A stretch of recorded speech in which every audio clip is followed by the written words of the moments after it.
ஜெய் வாசவி. அனைவருக்கும் வணக்கம். இன்று நமது மண்டல பூஜையை முன்னிட்டு ஒரு நகைச்சுவை சிறப்பு பட்டிமன்றம் நடைபெற இருக்கிறது. நிர்வாகத்தில் சிறந்தவர்கள் ஆண்களா பெண்களா என்கின்ற தலைப்பு. பொதுவா நீங்க இந்த தலைப்பை பார்த்த உடனே ஓஹோ இவங்க தான் வின் பண்ணுவாங்க அப்படின்னு தயவு செய்து நினைக்கவே வேண்டாம். ஏன்னா இந்த பட்டிமன்றத்தில் இவர்கள் என்னென்ன கருத்துக்களை பேச போகிறார்களோ அதை வைத்துத்தான் பட்டிமன்ற தீர்ப்பு இருக்கும். பட்டிமன்றம் இப்பொழுது ஆரம்பிக்கிறது. மீண்டும் சொல்கிறேன், தலைப்பு என்னன்னா நிர்வாகத்தில் சிறந்தவர்கள் ஆண்களா பெண்களா என்கின்ற தலைப்பு. இதுல இந்த இரண்டு கட்சிக்காரர்களும் என்னென்ன பேச போறாங்கன்னா, நிர்வாகம் அப்படின்றது எதை குறிக்கும்னா, ஒண்ணு குடும்பத்தினுடைய நிர்வாகம், அதை பற்றியும் பேசலாம். பெரிய நிறுவனத்துல ஒரு சிஇஓவா இருக்காங்க, அதை பற்றியும் பேசலாம். அப்புறம் இந்த காலத்துல கூட்டு குடும்பம் அப்படின்னு இருக்கு, அதெல்லாம் கொஞ்சம் மெதுவா நம்ம கலாச்சாரத்துல இருந்து போயிட்டே இருக்கு. அதுக்கு யார் காரணம் அப்படின்ற பத்தியும் நீங்க பேசலாம். இங்க அரசியல் மட்டும்தான் பேச மாட்டாங்க, மற்றபடி இந்த மூன்று தலைப்பிலும் மூன்று பாகமாகவும் அவர்கள் பேசுவார்கள். சரி, இப்ப பட்டிமன்றம் ஆரம்பிக்கிறதுக்கு முன்னாடி நான் இன்னொரு விஷயம் நான் சொன்னேன். இது நீங்க தலைப்பை பார்த்த உடனே இவங்க தான் வின் பண்ணுவாங்க அப்படின்னு தயவு செய்து நினைக்காதீங்க. ஏன்னா பொதுவா உங்களுக்கு எல்லாருக்கும் ஒரு பழமொழி தெரியும், என்னன்னா கண்ணால் பார்ப்பதும் போய் காதால் கேட்பதும் போய் தீர விசாரிப்பது மெய். நான் ஏன் அதை சொல்றேன்னா, நம்ம மவுண்ட் ரோட்ல என்ன நடந்ததுன்னா, அப்ப அண்ணா சாலைன்னு சொல்லணும் இல்லையா, மவுண்ட் ரோட் சொல்லக்கூடாது. அண்ணா சாலையில ஒரு கார் போயிட்டே இருந்தது. அவன் என்ன பண்றான், ஒரு பின்னாடி ஒரு போலீஸ் ஜீப் வந்து அதை ஃபாலோ பண்ணிட்டே வந்தான். அந்த கார் ஓட்டுறவா பாக்குறான், என்னடா அது ரொம்ப நாளையா நம்மளை வந்து போலீஸ் ஃபாலோ பண்ணுது, என்னன்னே புரியலையே அப்படின்னு பார்த்துட்டு யோசிச்சுட்டே வரும்போது பாத்தீங்கன்னா அந்த போலீஸ் ஜீப் அந்த காருக்கு முன்னாடி போய் நிக்குது. இன்ஸ்பெக்டர் இறங்குறாரு, இறங்கி நேரம் அந்த காருக்கு வர்றாரு. வந்த உடனே ஒண்ணுமே புரியல. ஏன்னா இவரே அவருடைய மனைவி பின்னாடி அவங்க அப்பா, காது கேட்காத அப்பா உட்காந்துருக்காங்க. வந்த உடனே போலீஸ்கார் வந்து, சார் கதவை திறங்க. கதவை திறந்த உடனே, நான் உங்களை ரொம்ப அப்ரிஷியேட் பண்றேன். ஏன்னா நீங்க ஸ்பீடு வந்து பாத்தீங்கன்னா கண்ணாமடான்னு ஸ்பீடு போகல. நாங்க வந்து சேஃப்டி வீக் இப்ப செலிப்ரேட் பண்ணிட்டு வரோம். பிரமாதமா கார் ஓட்டிட்டு வரீங்க, ரொம்ப ஸ்பீடா போகல. அப்போ பாத்தீங்கன்னா பெல்ட் எல்லாம் போட்டிருக்கீங்க, எங்களுக்கு ரொம்ப சந்தோஷமா இருக்கு. உங்களுக்கு 10,000 ரூபாய் கேஷ் அவார்டு கொடுக்குறோம் அப்படின்ட்டு கேஷ் அவார்டு கொடுத்தாரு. டிரைவர் சீட்ல இருந்து அவன் உடனே என்ன சொன்னா தெரியுமா, அப்பா இதை வச்சு நான் லைசன்ஸ் வாங்கிடுவேன் அப்படின்னா. உடனே என்னாச்சு, பக்கத்துல அவன் ஒய்ஃப், அவன் முகம்லாம் மாறிடுச்சு, இன்ஸ்பெக்டர் முகம் மாறிடுச்சு. ஏன்னா லைசன்ஸ் வாங்குவோம், லைசன்ஸ் இல்லாம வண்டி ஓட்டிட்டு இருக்காங்க. உடனே அந்த அம்மா சொல்லிச்சு, சார் நீங்க தப்பா எடுத்துக்காதீங்க, அவர் குடிச்சிட்டு ஏதோ வளர்றாரு சார். இதை பார்த்த உடனே பின்னாடி அவங்க அப்பா உட்காந்துருக்காரு. அவர் காது கேட்காதுன்னு சொன்னேன் இல்லையா, இல்லைன்னா அது ஏதோ ப்ராப்ளம் போல இருக்குன்னு சொல்லிட்டு அவர் சொன்னாரு, டே நான் அப்பயே சொன்னேன், திருடிட்டு ஒரு காரை எடுத்துட்டு போய் மவுண்ட் ரோடு பக்கம் போவாதரா, போனா மாட்டிப்படா அப்படின்னு அவங்க அப்பா சொல்றாரு. எதுக்கு இது நான் சொல்றேன்னா, கார் ஒருத்தர் நல்லா தான் ஓட்டுறாரு, மவுண்ட் ரோட்ல சூப்பரா போகுது, ஆகா ஒரு கார் நல்லா ஓட்டுறாருன்னு அவருக்கு அவார்டு கொடுக்க கூடாது. நம்ம எதா இருந்தாலும் ரொம்ப தீவிரமா விசாரிச்சு இவங்க சொல்றது சரியா இல்லை அவங்க சொல்றது சரியான நம்ம பார்த்துட்டு நம்ம அப்புறமா நம்முடைய தீர்ப்பை நான் கொடுக்க போறேன், நீங்களும் அதை என்ன சொல்ல போறீங்கன்றதை நம்ம பார்க்கலாம். சரி, இப்போ பொதுவா நம்ம எல்லாரும் என்ன நினைச்சிட்டு இருக்கோம்னா, இந்திய கலாச்சாரத்துல பெண்களுக்கு இடமே இல்லை அப்படின்னு நம்ம நினைக்கிறோம். இல்ல, வேதங்கள்ல சில ஸ்லோகம் கூட பெண்கள் பாடியதாக இருக்கிறது. 2000 வருஷத்துக்கு முன்னாடி நீங்க ஆதிசங்கரர் கதையெல்லாம் பாத்தீங்கன்னா, சாரதாம்பாள், என்ன சாரதா தேவி வந்து மிகப்பெரிய படித்தவர், அவர் தான் சாரதாம்பாளுக்கும், அதாவது சாரதாம்பாள் தான் வந்து என்னன்னா ஆதிசங்கரருக்கும் மண்டன மிஸ்ரரும் அவருடைய கணவருக்கும் நடந்த போட்டியில் நடுவராக இருந்தவர். அந்த அளவுக்கு வந்து படிப்பறிவு உள்ளவர். அது மாதிரி நம்ம சொல்லிட்டே போலாம். சமீபத்தில் ஒரு கல்வெட்டு ஒன்று கண்டுபிடிக்கப்பட்டது. சமீபத்தில் சொல்ல முடியாது, முன்னாடியே இருக்கு. திருவையாறுல ஒரு கல்வெட்டு ஒன்று. அந்த கல்வெட்டுல என்ன இருக்குன்னா, ஆச்சரியமான ஒரு விஷயம் ஒன்று இருக்கு. இப்ப நம்ம அதிகாரின்னு சொல்றோம், ஒரு ஆபீசர் அப்படின்னு நம்ம சொல்றோம். தமிழ்ல அதிகாரிக்கு பெண்பால் தெரியுமா? அதிகாரிச்சின்னு பேரு இருக்கு. எங்க இருக்குன்னா இந்த திருவையாறு கல்வெட்டுல இருக்கு. என்ன ஆச்சரியமான விஷயம், ராஜேந்திர சோழனுடைய மனைவிக்கு அதிகாரிச்சி இருந்தார்கள். அவங்க ஒரு அம்மா பேர் ஒன்று சொல்றேன் பாருங்க, ரொம்ப அதை படிச்ச உடனே எனக்கு ரொம்ப சந்தோஷமா இருந்தது. சோமையன் அமிர்தவல்லின்னு ஒரு அம்மா, அந்த அம்மா ஒரு அதிகாரிச்சி. எருதன் குஞ்சிரமல்லின்னு ஒரு லேடி, அவங்க கிட்ட 108 பேர்கள் வேலை செஞ்சிருக்காங்க. அந்த அம்மா கட்டி மேய்ச்சிருக்காங்க. அந்த காலத்திலே சிஇஓ. எவ்வளவு பெரிய விஷயங்கள் பாருங்க. அப்ப நம்ம நாட்டிலே பெண்களும் நிர்வாகத்தில் இருந்திருக்கிறார்கள் அப்படின்றது நமக்கு தெரியுது. அதனால உடனே அவங்க இப்பதான் புதுசா பதவிக்கு வந்துட்டாங்க அப்படின்னு நீங்க யாருமே நினைக்க கூடாது. ஏற்கனவே நம்ம நாட்டில் இருந்த ஒரு பழமையான ஒரு சிஸ்டம் தான். அது ஏதோ சில காரணத்தால அது குறைஞ்சிடுது. அதுக்கப்புறம் மீண்டும் இப்ப பார்த்தீங்கன்னா அதிகரித்து இருக்கிறது. அதனால நிர்வாகத்தில் குழப்பங்கள் வருகிறதா? ஆனால் இப்பொழுது நிர்வாகத்தில் சிறந்து காணப்படுபவர்கள் ஆண்களா பெண்களா அப்படின்ற தலைப்புல தான் இப்போது பட்டிமன்றம் நடக்க போகிறது. ஒன்னே ஒன்று இப்ப நான் சொல்லிடுறேன். என்னன்னா, ஒருத்தர் ஷியாமானந்த் அண்ணா பேசுறதுக்கு முன்னாடி சொல்லிடுறேன். ஏன்னா அவர் ரொம்ப நல்லா ஜோக்கா பேசுவார். அதனால நான் முன்னாடியே சொல்லிடுறது நல்லது. ஒருத்தன் ரோட்ல வரும்போது இந்த வெண்டைக்காவை அப்படியே அந்த முனையை கிள்ளிட்டே வந்தானா. போட்டோம்னா என்ன அது வெண்டைக்காவை கிள்ளிட்டே போற ரோட்ல ஒன்று. ஆனா ஏன் நீ வேற கேட்குற, கடையில வெண்டைக்காவை நான் பிஞ்சா என்னன்னு பார்த்து கிள்ளா கடைக்காரன் திட்டுறான். நான் இதை கில்லாம வீட்டுக்கு எடுத்துட்டு போனா என் ஒய்ஃபு திட்டுறா. நான் என்னதான் பண்றது? அதனால தான் போகும்போதே நைஸா நான் கிள்ளிட்டே போறேன், அதெல்லாம் உடச்சு பார்த்துட்டே போறேன்னு சொன்னானா. அதை போன்ற நிலைமை ஆண்களுக்கு இருக்கிறது. அது உண்மையா பொய்யா, இல்லது உண்மையிலேயே ஆண்கள் தான் நிர்வாகத்தில் சிறந்தவர்களா அப்படின்றத பற்றி நம்முடைய ஷியாமானந்த் அண்ணா பேச போகிறார். அவரை பத்தி ஒரு சின்ன அறிமுகம், ஏன்னா அவரை பத்தி நம்ம தெரிஞ்சுக்கணும் இல்லையா.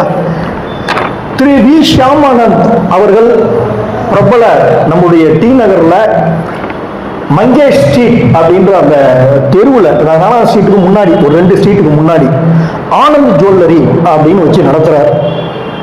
இவருடைய தந்தையார் பெயர் அமரர் விஜயகோபால், தாயார் வி வசந்தகுமாரி, அவருடைய மனைவியின் பெயர் சாந்தி. இவருடைய கோஷம் என்னன்னா, ரொம்ப இவருடைய கடைக்கு போனாலே ஒரு பாசிட்டிவ் எனர்ஜி வரும். நீங்க ஒரு தடவை போய் பாருங்க. என்றும் ஆனந்தமே அப்படின்றது தான் அவருடைய தாரக மந்திரம். அவர் என்ன பண்ணுவார்னா, எல்லாமே ஒரு வித்தியாசமா போடுவார். வாட்ஸ்அப் குரூப்ல இருக்கார். எங்களுடைய வாட்ஸ்அப் குரூப்ல 4-5 வாட்ஸ்அப் குரூப்ல இருக்கார். எல்லாமே டிஃப்ரெண்டா இருக்கும். வெறும் ஃபார்வர்ட் நியூஸ் இருக்காது. அவருடைய புகைப்படத்தையே வைத்து நிறைய விஷயங்களை அவர் சொல்லுவார். இப்போது அவர் வந்திருக்கிறார், பட்டிமன்றத்தை ஆரம்பிக்க இருக்கிறார். ஆண்களே நிர்வாகத்தில் சிறந்தவர்கள் அப்படின்ட்டு இப்ப பேச போகிறார். தன்னுடைய மனைவி கிட்ட பர்மிஷன் வாங்கிட்டு அவர் இந்த மீட்டிங் வந்திருக்கார்.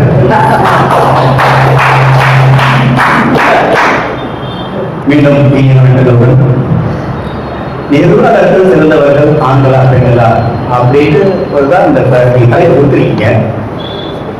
இங்க வந்துக்கிற நம்ம பேச்சாளர்களை நடுவரை பார்க்கறப்ப நம்ம பார்த்தோம்னா ஆக்சுவலா பார்த்தோம்னா 4 ஆண்கள் ஆன ஒரே பெண் தான். அப்ப பெரிய நிறுவனங்கள், அதாவது ஆண்கள் தான் நிர்வாகத்தில் சிறந்தவர்கள் என்பவர்கள் கூட இருந்தாலும் அவர்களுக்கு பெண்களை விட்டுக் கொடுக்கக்கூடாது அப்படிங்கிறதுக்காக அத பெண்கள் சைட்லையும் அவங்க பேசுறாங்க. நாங்க RSS இயக்கங்க, அரசியல் தான் பேசக்கூடாது, RSS பத்தி பேசுறோம். நாங்க RSS இயக்கங்க. இந்த RSS என்ன பண்ணுவாங்க அப்படின்னா, வேலைப்பாளர்கள் இயற்கை சீக்கிரம் வரும்போது என்ன பண்ணுவாங்கன்னா, அவங்க எந்த தேசத்துக்கு பார்க்க மாட்டாங்க, எந்த ஸ்டேட்டுக்கு பார்க்க மாட்டாங்க. முன்னாடி வந்துட்டு அந்த உதவி செய்வதாங்க அவங்க விரும்பணும். ஏன்னா அந்த நிர்வாகம் ஆண்டுகளால் நிர்வகிக்கப்படுவதால் அது மாதிரி நடைபெற்று நாங்கள் RSS இயக்கம் அப்படின்னு சொல்லி இப்போது அவங்க மிஸ்ஸஸ் ராணி ஷியாமானந்த் எஸ், மிஸ்டர் சிவராமன் எஸ், அது RSS அப்படின்ற ஒரு தலைப்பு நான் பேசுறேன். எங்க குடும்ப பார்த்தீங்கன்னா கூட்டு குடும்பங்க. என்ன எதுக்காக நான் இப்ப ஆண்கள் அதுல பேசுறேன் அப்படின்னா, எனக்கு இந்த நிர்வாக திறமையை கொடுத்தது யார் என்றால் எங்கள் தந்தையார். 2008 வரை நிர்வாக இருந்தவர் 2008 செப்டம்பரில் தெய்வத்தில் பார்த்த மாற அந்த நேரத்தில் நான் தான் முதல் மகன் என்பதால் சொல்லி வைக்கின்றனர். அப்போதுதான் எனக்கு இந்த பாட்டு பாடுவது பார்த்து இருந்தது. பேச்சாளராக என்னை மாற்றிக் கொள்வது அப்படின்ற எல்லாமே எனக்கு ஏற்பட்டது. அதனால நான் எங்களுடைய இந்த பாடத்தை உங்களுடைய தந்தைக்கு சமர்ப்பித்து தொடங்குகிறேன். தேசிய கீதம் பாடுவதற்கு சிறு வயதில் பள்ளியில் படிக்கின்ற காலங்களில் தேசிய கீதம் பாடுவதற்கு பின் பரிசீலிக்கும் போதே கை காலெல்லாம் உதவிய நிலை மாறி என்னை இந்த அளவுக்கு ஒரு பேச்சாளர் மாற்றிய எங்களுடைய தந்தைக்கு மீண்டும் வணக்கத்தை கூறிக்கொண்டு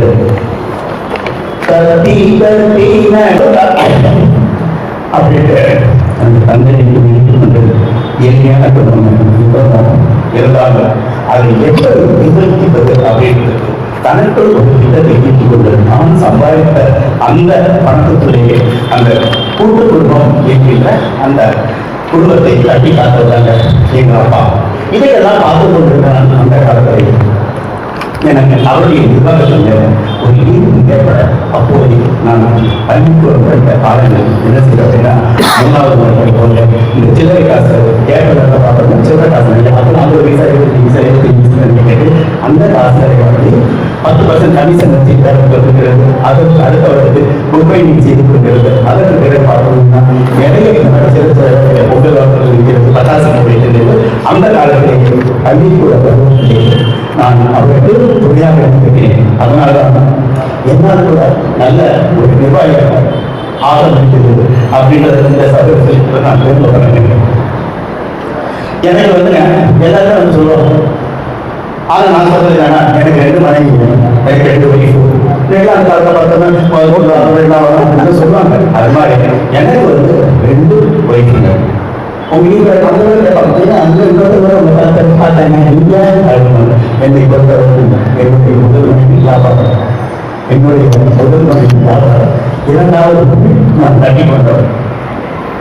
உத்தியோகம் இருக்கணும், வியாபாரம் பயிற்சி இருக்கணும் அப்படின்னு சொல்றோம். உத்தியோகம் இருக்கணும், வியாபாரம் பயிற்சி இருக்கணும் அப்படின்னு. ஆக இந்த ஒரு 4 மகளுக்கு அந்த 2 லட்சம் கொடுத்த இறைவனுக்கும் நன்றி கூறி அதனால்தான் நான் மான் என்பவர்தான் இந்த விவாதத்தை சரியாக உபயோகிக்க முடியும் அப்படின்றது சொல்லிக்க விரும்புகிறாங்க. அதனால பார்ப்போம் அப்படின்னா நம்ம குடும்பங்கள் கூட்டு குடும்பம் இருக்குது. ஒவ்வொரு வீட்லையும் பார்த்தா 5-6 குழந்தைகள் இல்லாத வீடுகளே இருக்காது. அப்படிப்பட்ட ஒரு சூழ்நிலை கூட அப்படின்னா அந்த காலத்தில் அன்பு சகோதரர்கள் அப்படின்னு சொல்லலாம். நம்ம வந்து சினிமா அப்படின்னா என்ன நினைக்கிறோம், ஏதோ ஒரு கற்பனையாக வெளிப்படுத்தப்பட வேண்டியோம். ஆனா நம்ம என்ன கண்ணால் பார்க்கிறோம், என்ன நினைக்கிறதோ அதுதான் நம்ம எல்லாருக்கும் ஒரு சினிமாவாக எடுக்கப்பட்டது. போது வந்து அந்த அன்பு சகோதரர்கள் பார்த்தோம் அப்படின்னா ராஜா கல்வாணியும் காணாதை நாடுச்சால் நாங்கள் கொண்ட சொந்தம் ராஜா கல்வாணியும் காணாதை மண்டலம் போ நாங்கள் கொண்ட சொந்தம்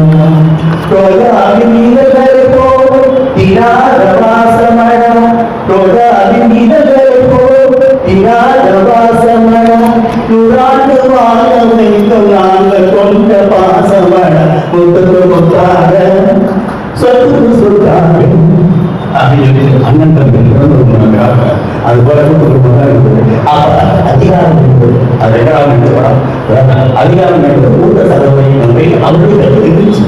அதனால வந்து அந்த குடும்பங்கள் பார்த்தோம் சல்லவை இருந்துச்சு. என்ன அர்த்தம் அப்படின்னா 2-3 மகன்கள் குடும்பங்களுக்கு கல்யாணம் பிரச்சனை இருக்காங்க. அடுத்து 2வது மகன் கல்யாணம் கொஞ்சம் நிறைய பிரச்சனைகள் கொடுக்கும். 3வது மகன் கல்யாணம் தலைமை மந்திரங்களா அந்த நிர்வாக மாற்றப்பட்டு பெண்கள் வைத்து செல்ல நாமெல்லாம் வயதானவர் உத்தியோக இளைஞர்கள் செல்லக்கூடிய நிலைதான் அந்த கல்வியாக இருக்கிறது.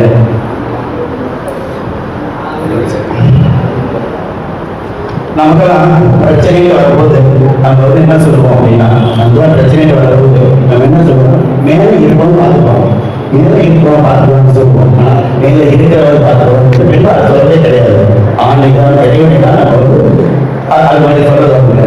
எவ்வளவுதான் தாய் பார்க்குமாக சுமந்து தாய் பாசத்தை ஊட்டி வளர்த்தால் கூட நம்ம தந்தை தாங்க அவங்க பெற்றதுக்கு ஒரு நல்ல நிலைக்கு ஆதார 20-25 வருடங்கள் கஷ்டப்பட்டு அந்த ஒரு நல்ல நிர்வாகத்தை உருவாக்குகிறாங்க. ஆக அந்த நிர்வாகம் என்பது இது போல ஆண்களாக நிர்வகிக்கப்படுவதான ஒரு நல்ல நிலை நாம எல்லாருமே உண்மையான காரணம் என்ன அப்படின்னா நம்ம கேட்ட நல்ல முறையில் நிர்வாகம் செய்யப்படுவதுதான் நாம் இந்த அளவுக்கு நல்ல நிலைக்கு இருக்கிறோம். திருக்குறள் எடுத்துக்கிட்டோம் அப்படின்னா அதுல வந்து என்ன பொறுத்தவரைக்கும் அதிகாரம் நிர்வாகம் அப்படின்னு ரொம்ப மீனிங் வித்தியாசம் கிடையாது. எல்லாமே ஒன்றுதாங்க. திருக்குறளை பார்த்தீங்கன்னா 133 அதிகாரங்கள் இருக்கு. 133 அதிகாரங்கள் கொண்டுதான் திருக்குறள். அந்த திருக்குறளை வந்து வாசகிக்கிறவருடைய திருவள்ளுவரை எழுதியிருக்கிறாருன்னா அந்த நிர்வாகம் என்பது என்ன என்பது ஆனால்தான் புரிந்து கொள்ள முடியும் என்பதை கற்றுக்கொள்கிறாங்க. வாழ்க்கை வந்து சுமூகமாக செல்வதற்கு 3 வாழ்க்கை தத்துவங்கள் தேவை. வாழ்க்கை சுமூகமான முறையில் செல்வதற்கு 3 வாழ்க்கை தத்துவங்கள் தேவைங்க. அது என்னன்னு பார்த்தோம்னா சரி, சாரி, சாரி, அதுதாங்க இந்த வாழ்க்கை தத்துவங்கள்.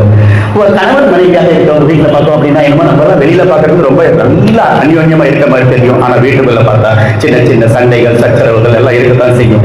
ஒரு சின்ன சண்டை வரும்போது நம்ம ஆண் மகனாக இருக்கிறவன் நிர்வாகத்தில் சிறந்த அந்த ஆண் மகன் வந்து விட்டுக் கொடுக்கும் தன்மை நிறைந்தவனாக இருப்பான். அவன் வந்து அந்த சின்ன சண்டை வரப்ப மனைவியை பார்த்து சரி அப்படின்னு தான் சொல்லுவாங்க.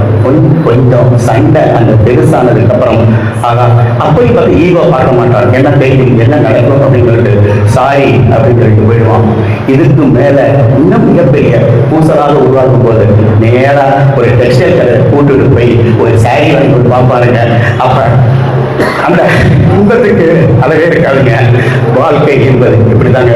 அந்த நிர்வாக திறமை எதையுமே சகித்துக் கொண்டு விட்டுக் கொடுக்கும் தன்மை நிறைந்த நிர்வாகம் ஆண்களால் தான் உருவாக்க முடியும் என்ற கூற்றை நான் இங்கே சொல்லிக்கிட்டு நம்மளாம் இப்போ போறாங்க. இந்த நிர்வாகத்தில் சிறந்தது என்பது குடும்பத்தில் மட்டும் கிடையாதுங்க. நிறைய இப்போ நம்மளாம் உணவு வெட்டிகளுக்கெல்லாம் போறோம். அந்த காலத்துல எல்லாம் பார்த்தோம்னா இட்லி, தோசை போன்றவங்க நம்ம சாப்பிட்டு இருந்தோம். ஆனா இப்போ உள்ள குழந்தைகளுக்கு அது பிடிக்கிறதே கிடையாதுங்க. இப்போ அவங்களுக்கு தேவை என்னன்னா பீஸா, பர்கர், பாஸ்தா அந்த மாதிரி தான் பிடிக்குது. நம்ம கூட அந்த மாதிரி ஒரு உணவகங்களுக்கு போயிட்டு அந்த பீஸாவை பிச்சு பிச்சு தின்னுட்டு, பர்கரை கருப்புருன்னு தின்னுட்டு, பாஸ்தாவை பங்கு வச்சு தின்னுட்டு, அதோட சும்மா வந்துடுறோமா அங்க ஒரு மணியை தொங்க விட்டுருப்பான். ஒரு மணியை தொங்க விட்டுட்டு அது நம்ம நல்லா இருக்குது அப்படின்னு சொல்றதுக்காக அந்த மணி அடிக்கணுமா. அந்த மணி என்ன சொல்லுது அப்படின்னா இந்த போன்ற உணவுகளை சாப்பிடுவதால் கொழுப்பு சத்து உடம்பில் இருந்து சீக்கிரம் இங்கே போய் விடுவாய் என்று கூறப்படுகிற சாவு மணி. அது தெரியாம நம்ம பெருமையா அதை அடிச்சுட்டு வேற வரோம். அவர் நிர்வாகத்தால் அவர் சம்பாதிக்கிறோம். ஆனா பாதிக்கப்படுறது நம்ம தாங்க.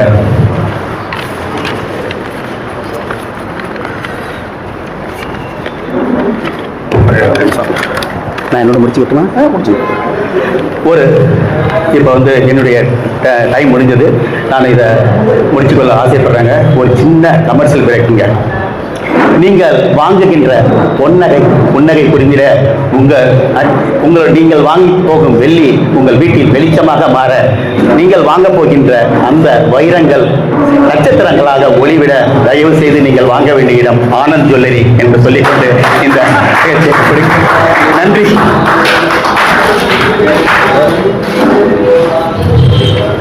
அண்ணா வந்து ஆண்களுக்கு சப்போர்ட்டா பேசினா நான் ஒரு பலத்த கைத்தட்டல் கொடுத்தேன். ஆனா நம்ம ஆக்சுவலா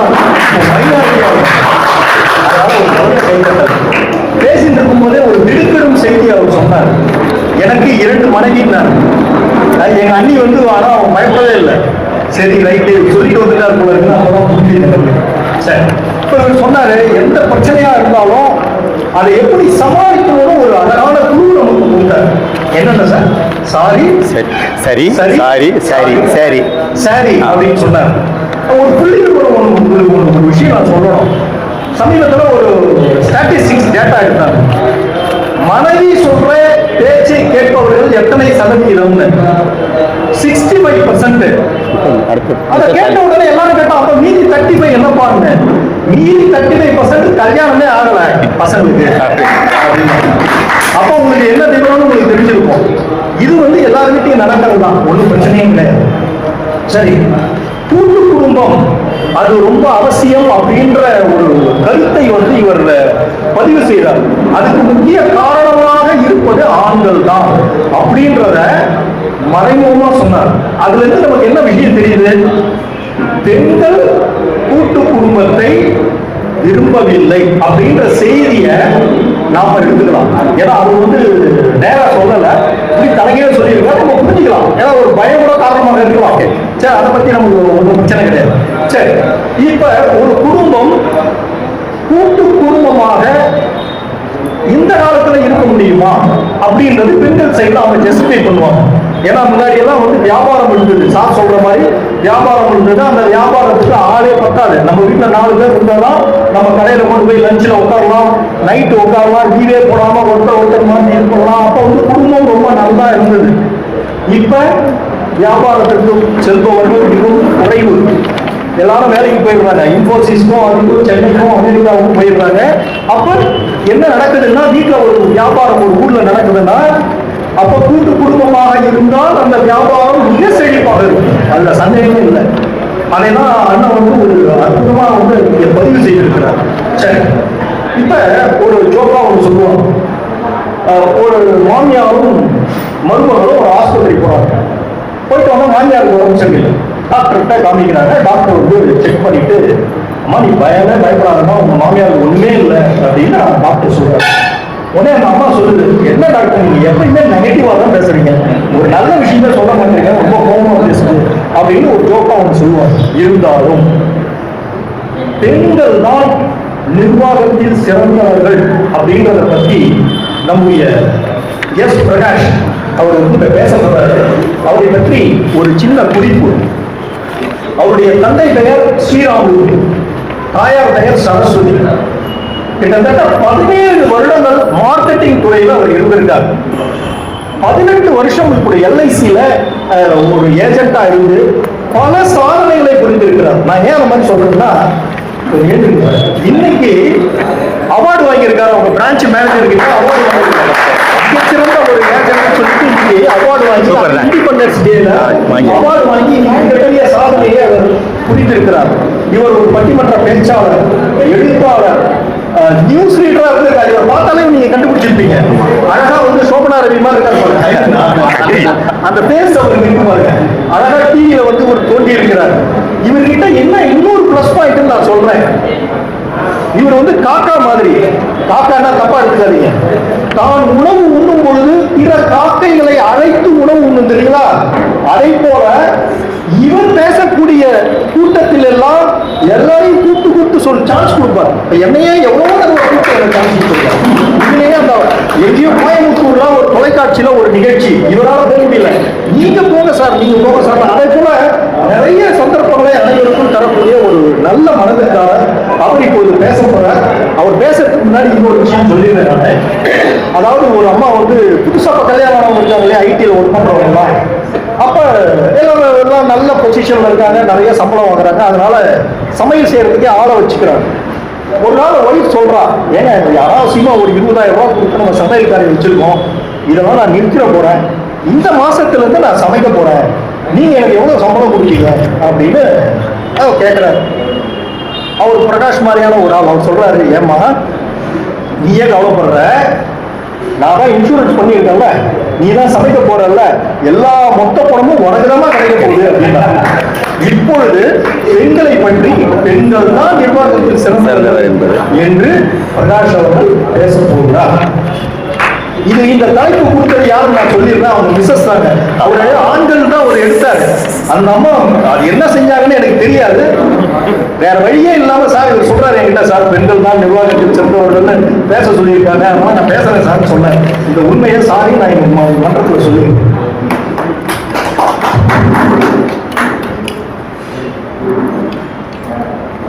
அனைவருக்கும் இனிய மாலை வணக்கங்களை கூறிக்கொள்கிறேன். சபையில் உள்ளவர்களுக்கும் இந்த அற்புதமான பேச்சை பார்க்க, கேட்டு, ரசிக்க வந்திருக்கும் அனைத்து எங்களுடைய ரசிகர்களுக்கும் பலாச்சுளை போல எப்பொழுதுமே பெண்களுக்கே ஒரு முக்கியத்துவம் கொடுக்கும் பலாச்சுளை வரலாற்று ஆராய்ச்சியாளர் திரு பண்ருட்டி முத்துக்குமார் நடுவர் அண்ணா அவர்களுக்கும் என்னுடைய சிறந்தாழ்ந்த வணக்கங்களையும், சபைக்கும் என் அன்னை வாசவிக்கும் என்னை பெற்றெடுத்து தாய் தந்தைக்கும் வணக்கங்களை கூறிக்கொண்டு ஒரு சிறிய பேச்சை ஆரம்பிக்கின்றேன். அதாவது பெண்களே அப்படிங்கிறத பத்தி நான் பேச வந்திருக்கேன். இது வந்து எல்லாருக்குமே தெரிஞ்சிருங்க. பெண்களை பற்றி ஒரு 3 விஷயங்கள் சொல்லியிருக்கேன். என்னென்ன தெரியுங்களா? அந்த பெண் சிவசக்தி என்று சொல்லுவோம். சக்தி இல்லையே சிவமில்லை, சிவமில்லையே சக்தி இல்லை என்று சொல்வார்கள். ஆனால் சக்தி இல்லையே சிவப்பிள்ளை என்பதுதான் ஆன்மீக வாக்கு. அதே போல ஒரு பெண்ணுக்கு ஒரு முக்கியமான ஒரு பிளஸ் பாயிண்ட் என்னன்னா பிரசவ வலி. அந்த பிரசவத்தில் இருந்துதான் நாம் எல்லோருமே உருவாகி இருக்கின்றோம். பிரசவ வலியை சயின்டிபிக்கா சொல்ல வந்தோம்னா அது ஒரு டெசிபிள் சொல்லுவாங்க. அந்த அளவு, அந்த டெசிபிளை இருக்கிறதுலே ஹையஸ்ட் அதிகபட்சமான வலியை தாங்கக்கூடியவள் பெண். இந்த இடம் மட்டும் கிடையாது, நிர்வாக திறனிலும் அவள் மிக சிறப்பானவள், அதிமிகுந்த சக்தி வாய்ந்தவள். ஆதி பராசக்தியை சொல்கின்றோம், நம் அன்னை வாசனையை சொல்கின்றோம், பல கடவுள்களை இதற்கு உதாரணமாக சொல்லலாம். இப்பொழுது வாழ்ந்து கொண்டிருப்பவர்களையும் நான் உதாரணமாக சொல்றேன். அதை தவிர இன்னொரு விஷயம் என்னன்னா, நம்ம வீட்டு இப்ப நடுத்தர பெண்மணிகளை பற்றி அவர்கள் என்னென்ன பாடுபட்டு செய்யறாங்கன்றத ஒரு விஷயத்த சொல்றேன். அதுக்கப்புறம் இன்றைக்கு வியாபார துறையில் வேலையில் இருக்கிறவங்களை பற்றி ஒரு விஷயத்த சொல்றேன். பிரசவ வலியை பற்றி சொன்னேன். இப்போ காலையில் எதிர்த்து நடுத்தர பெண்மணியை பற்றி சொல்றேன். காலையில் எதிர்த்து பல்ல விளக்கிட்டு குளிச்சு ஆரம்பிச்சாம அந்த லேடிஸ்க்கு எவ்வளவு வேலைகள். குளிக்கிறாங்க, எந்திரிச்சு கணவனை எழுப்பிட்டு, அதுக்கப்புறம் குழந்தைகளை எழுப்பிட்டு கணவனுக்கு வந்து தேவையான காலையில டிஃபன் செய்யணும். இன்னைக்கு என்னடா டிஃபன் செய்யறது அவங்களுக்கு ஒரு பெரிய பிரச்சனையா இருக்கும். சரி, ஏதாவது அறக்க உறக்க செய்வோம். ஒரு பொரியல் செய்யணும், ஒரு பொரியலாக செய்யணும், ஒரு கால் ரைஸோ இல்ல தக்காளி சாதமோ செஞ்சுட்டு அதுக்கப்புறம் நடுவில் இந்த வீட்டுக்கார சும்மா இருக்க மாட்டாங்க. ஆமா, என்னுடைய காசாவே எங்க கொஞ்சம் வச்சுமா, நம்ம வீட்டுக்காரர் தெரியுமே, கார் சாவி எங்கம்மா, வீட்டு சாவி எங்கம்மா, டூவீலர் சாவி எங்கம்மா. நான் அவரா எடுத்துக்கவும் தெரியாது. ஏன்னா அது மாதிரி அவங்க அம்மா வளர்த்துட்டாங்கன்னு சொல்ல முடியாது. நம்ம கல்யாணம் பண்ணதுக்கப்புறம் தான் இப்படி மாறிடுறாங்க. அது வரைக்கும் அம்மா நல்லா தான் வளர்த்துட்டு இருந்தாங்க. கல்யாணம் ஆன உடனே பெண்கள் வந்து நான் கணவனை கவனிக்கிறேன் 5 வருஷம் கவனிக்கிறாங்கல்ல, அதுல வந்து அவங்க மாறிடுறாங்க. அது மட்டும் இல்லையா, இதுக்கப்புறம் கரெக்டா இந்த ஆட்டோக்காரனும் வேன்காரனும் ஒரு சவுண்ட் கொடுக்குனேன். அவன் வந்து நான் ஸ்கூலுக்கு நம்ம அனுப்புறதுக்காக இந்த முடிச்சுட்டு திருமணா என்ன ஆகும்னா பால் விசில் கட்டிக்கிட்டே இருக்கும். இருப்பா அங்கே வாங்க. இதுக்கப்புறம் வாஷிங் மிஷின் டிங் டிங் டிங் அது ஒரு சவுண்ட் கொடுக்கும். நான் போட்டாச்சு, பண்ணி துணி எடுக்கணும். இதுக்கப்புறம் இது நான் வாஷிங் மிஷினை பார்த்தீங்க, பால் சத்தத்தை பார்த்தீங்க, இதெல்லாம் முடிச்சுட்டு வேலைக்கு போறாங்கல்ல. நேற்று கொடுத்த ப்ராஜெக்ட் 3 வாரமா இருந்த மெயில் பெண்டிங்க, அந்த மெயிலுக்கெல்லாம் பதில் சொல்லணும் லேடிஸ். ஆஃபீஸ்ல ஒரு இஷ்யூன்னா வீட்டில் இருக்கிற இஷ்யூ, இதை எல்லாத்தையும் மீறிட்டு அவங்க வேலைக்கு போறாங்க. ஒவ்வொரு பிரச்சனையும் சால்வ் பண்ற இந்த நடுத்தர பெண்மணிக்கு நிர்வாகத்தில் இருக்கா. சாதாரணமா கணவன் வெறும் அவருடைய தொழிலை மட்டும் பார்த்துக்கிறார், அவருக்கு நிர்வாகத்தில் இருக்கா. இதை நீங்களே கவனிங்க. சரி, இதுதான் நீங்க நிர்வாகத்தில் சொல்லிட்டீங்க. கிட்டத்தட்ட 50 வருடங்கள் ஆச்சு. உங்களுக்கு எல்லாருக்குமே தெரியும் கம்ப்யூட்டர், லேப்டாப், இப்ப இருக்க லேட்டஸ்ட் செல்போன் தான் சொல்லலாம்.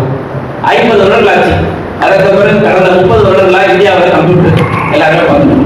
அந்த கம்ப்யூட்டர்ல பாத்தீங்கன்னா அன்னைக்கே அந்த சயின்டிஸ்ட் கண்டுபிடிச்சிருக்காங்க. என்ன அதுக்கு பேர் தான் எல்லா விதமான டேட்டாவையும் உள்ள அடக்கி வச்சிருக்கிற பென் டிரைவ். அதுக்கே அப்படியே பாருங்க, பென் டிரைவ். சரிங்களா, பென் டிரைவ்ல எவ்வளவு தான் அடக்கி வைக்க முடியும்?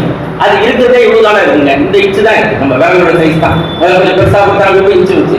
முதல்ல 10 GB, 20 GB, 30 GB, 40 GB போய் 500 GB வந்துச்சு. இப்ப லேட்டஸ்டா 1 TB, 1 டெராபைட். அந்த அளவுக்கு இருக்கிற திறமைகளை அதை அடக்கி வச்சிருக்கிற, அதுக்கு பேரு ஏன் அன்னைக்கே பெண் வச்சான்.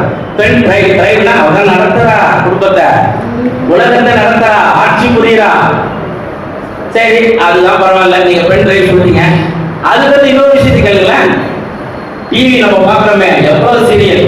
ஆனந்தம் பாக்குறோம், சித்தி பாக்குறோம், அன்னி பாக்குறோம், பாக்கியலட்சுமி பாக்குறோம், பாண்டியன் ஸ்டோர், நெத்தடிக்கல நீ போனா நல்லா இருக்கு. ஒரு வாரமா என் போய் பார்த்துருந்தேன், நான் பார்த்தேன், நல்லா இருக்கு. ஆகா கல்யாணம் அண்ணன். இந்த நாடகங்கள்லாம் இப்ப பாக்குறோமே, அதுல இருக்கு பாருங்க மெயினான ஒரு விஷயம் எல்லாருக்கும் தெரியுமா? சரி, நானே சொல்றேன். Mother board. அதுலயே மதர், நம்ம அம்மா வந்துட்டா. மதர் போர்டு இல்லைன்னா டிவி இயங்காது, செல்போன் இயங்காது, லேப்டாப் இயங்காது, கம்ப்யூட்டர் இயங்காது. அந்த லேட்டஸ்ட் டெக்னாலஜி மதர் போர்டு வச்சா அதுக்கு மதர். ஏன்னா மதர் தானே இயக்குபவள், இந்த உலகத்தை இயக்குபவள் நம்ம அன்னை வாசவி. அங்கே மதர் வந்துட்டாங்களா, பென்ட்ரைவ் வந்துட்டாங்களா. இதுக்கு மேல நான் ஒரு உதாரணம் சொல்ல தேவையில்லை. இதுக்கப்புறம் வந்து ஒரு இந்தியாவின் மிகச்சிறந்த மருத்துவர்கள் எடுத்துக்கிட்டேன்னு வச்சுக்கோங்களேன். கேன்சர்ல ஸ்பெஷலிஸ்ட் ஒரு மருத்துவம்னா நம்முடைய முத்துலட்சுமி ரெட்டியார் கேன்சர் இன்ஸ்டியூட் ஆரம்பிச்சவங்க. எவ்வளவு ஒரு பெண் திறமையான ஒரு அவங்க இறந்துட்டாங்க. அமரர் கேன்சர் இன்ஸ்டியூட்டுக்கு பல பாடுபட்டு அந்த நிறுவனத்தை ஆரம்பிச்சாங்க. அதுல ஒரு சிறந்த நிர்வாகியா இருந்து பல டாக்டர்களுக்கு வாழ்வு கொடுத்தாங்க. டாக்டர்களுக்கு வாழ்வு விட்டுருங்க, பல கேன்சர் பேஷண்ட்டுகளை உயிர் பிழைக்க வச்சாங்க.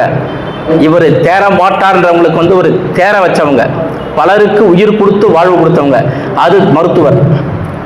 இன்னைக்கு 78வது சுதந்திர நாள். இந்த சுதந்திரத்துல பெண் தியாகிகள் பல பேர் இருக்காங்க. அதுல தமிழகத்தில் பாத்தீங்கன்னா 3 பேரை நான் குறிப்பிட்டேன்.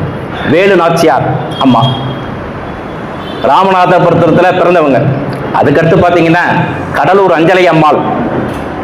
இன்னொரு விஷயம், சென்னையில பாத்தீங்கன்னா ருக்மணி. இவங்களை பத்தி நிறைய சொல்லலாம்னா எனக்கு டைம் கொடுத்துருக்கு 10 நிமிஷம் தான் கொடுத்துருக்காங்க. ஏன்னா நிறைய பெண்களை பத்தி பேசலாம் இவங்களுக்கு பிடிக்காது. ஸோ இவங்கெல்லாம் அது ஒரு திறமை. சரி, பெண்கள் அப்படி சொல்றோம். நீங்க ஒரு பிசினஸ்ல சொல்லுங்க, நிர்வாகத்தினால வேற யார் இருக்காங்க அப்படின்னு நீங்க கேட்பீங்க. மல்லிகா ஸ்ரீனிவாசன் டஃபேன்னு ஒரு டிராக்டர் கம்பெனி பயங்கரமா நிர்வாகம் பண்ணிட்டு இருக்காங்க. ஆனந்த் மகேந்திரான்னு ஒரு இண்டஸ்ட்ரியை நிர்வாகம் பண்ற மிகச்சிறந்த ஒரு பெண் தொழிலதிபர். இவங்க 2 பேரும் சொன்னா, இப்ப நடுத்தரத்தையும் சொல்லிட்டேன், இங்கேயும் சொல்லிட்டேன். சுதந்திரபுரம் சரி, உங்களுக்கு எல்லாருக்கும் பிடிச்ச, எனக்கும் பிடிச்சவங்கள சொல்லிக்கிறேனே. சினிமா துறை எடுத்துட்டா நயன்தாரா பல கோடிகளை சம்பாதிச்சிட்டு இருக்காங்க. அதுக்கடுத்து இப்போ லேட்டஸ்டா சொல்லணும்னா காவாலையா நூ காவாலையான்னு சொல்லி எல்லார் மனதையும் மயக்கிய நடிகை தமன்னா. திரைத்துறையில விளங்கக்கூடிய பெண்மணிகள் சொல்ல வரேன், இது யாரும் தப்பா நினைச்சுக்காதீங்க. அதுக்கடுத்து பார்த்தோம்னு வச்சுக்கோங்களேன், இந்த மாதிரி ஒவ்வொரு விஷயத்தையும் நம்ம சொல்லிக்கிட்டே போகலாம். இதனால பார்த்தீங்கன்னா நிர்வாகத்திறன் வந்து இன்னொரு விஷயத்த முக்கியமாக சொல்றேன், பெண்மணிகள் இல்லை என்றால் எதுவுமே இல்லை. அதனால தான் நடிகர் விஜயுடைய லேட்டஸ்ட் சாங். அதாவது நீங்க நடிகை பற்றி பேசும்போது எங்களுக்கு ஒன்றும் பிரச்சனை இல்லை, உங்க பிசினஸ் தான் ரொம்ப கோபமா பார்க்கல. அவளுக்கும் பிடிச்ச நடிகை நயன்தாரா. Okay sir. அதனால தான் எனக்கும் பிடிக்கும். விஜய் பார்த்தீங்கன்னா திரைப்படத்தில் வந்து ஒரு விஷயத்தை எழுதுறாங்கன்னா சும்மா கிடையாது. அது ஒரு பாடிய பாடல், பெண்மணியை பற்றி வர்ணனை. சிங்கப்பெண்ணே சிங்கப்பெண்ணே ஆனினமே உன்னை வணங்குமே, நன்றி கடன் தீர்ப்பதற்கு கருவிலே உன்னை ஏந்துமே, ஒரு முறை தலை குனின் உன் வெற்றி சிங்கம் முகம் அவன் பார்ப்பதற்கு மட்டுமே, ஏறு ஏறு ஏறு நெஞ்சில் வலிமை கொண்டு ஏறு, உன்னை பெண் என்று கேலி சுய்த கூட்டம் ஒரு நாள் உன்னை வணங்கிடுமே, உயர்ந்து நில்லு சிங்கப்பெண்ணே சிங்கப்பெண்ணே அப்படின்ற பாடல். இதுக்கு அடுத்து பார்த்தீங்கன்னா இன்னொரு பெண்களுக்கான போராட்டத்தில் கூட ஒரு 30 வருடங்களுக்கு முன்னாடி வந்த நடிகை சுஹாசினி பாடியா டைரக்டர் பாலச்சந்திர பாட்டு. கண்ணின் மணியே கண்ணின் மணியே போராட்டமாம், உன் கண்களில் என்ன கண்களில் என்ன நீரோட்டமாம், பெண் முன்னேற்றம் எல்லாம் வெறும் பேச்சோடுதானா, பழம் பாட்டோடுதானா, அது ஏட்டோடுதானா, நாள்தோறும் பாடும் ஊமைகள் தானா, கண்ணின் மணியே கண்ணின் மணி ஏ போராட்டமா, உன் கண்களில் என்ன கண்களில் என்ன நீரோட்டமா. நான் வந்து ஓல்டு சாங்க உங்களுக்கு உதாரணம் சொல்லியிருக்கேன். அப்போ போராட்டமாக தான் இருந்துச்சு 30 வருடங்களுக்கு முன். இன்றைக்கு உங்களுடைய மருமகள், உங்களுடைய மகள், உங்களுடைய தங்கை எல்லாருமே நல்லபடியா அமெரிக்காவிலையும் வேலைக்கு போறாங்க, அமைஞ்சிக்கரையிலையும் வேலை போறாங்க, அண்ணா நகர்லையும் வேலைக்கு போயிட்டு இருக்காங்க, அடையாறுலையும் இரவும் பகலுமாக வேலை செய்து குடும்பத்தை முன்னேற்றத்திற்கு கொண்டு வந்து கொண்டிருக்கின்ற இந்த பெண்மணிகளுக்கு ஒரு வீர வணக்கத்தை நாம் கூறலாமா? இதற்கு பிறகு இப்ப லேட்டஸ்டா ஒரு 15 நாளைக்கு முன்னாடி ஒரு உதாரணம் என்னன்னா,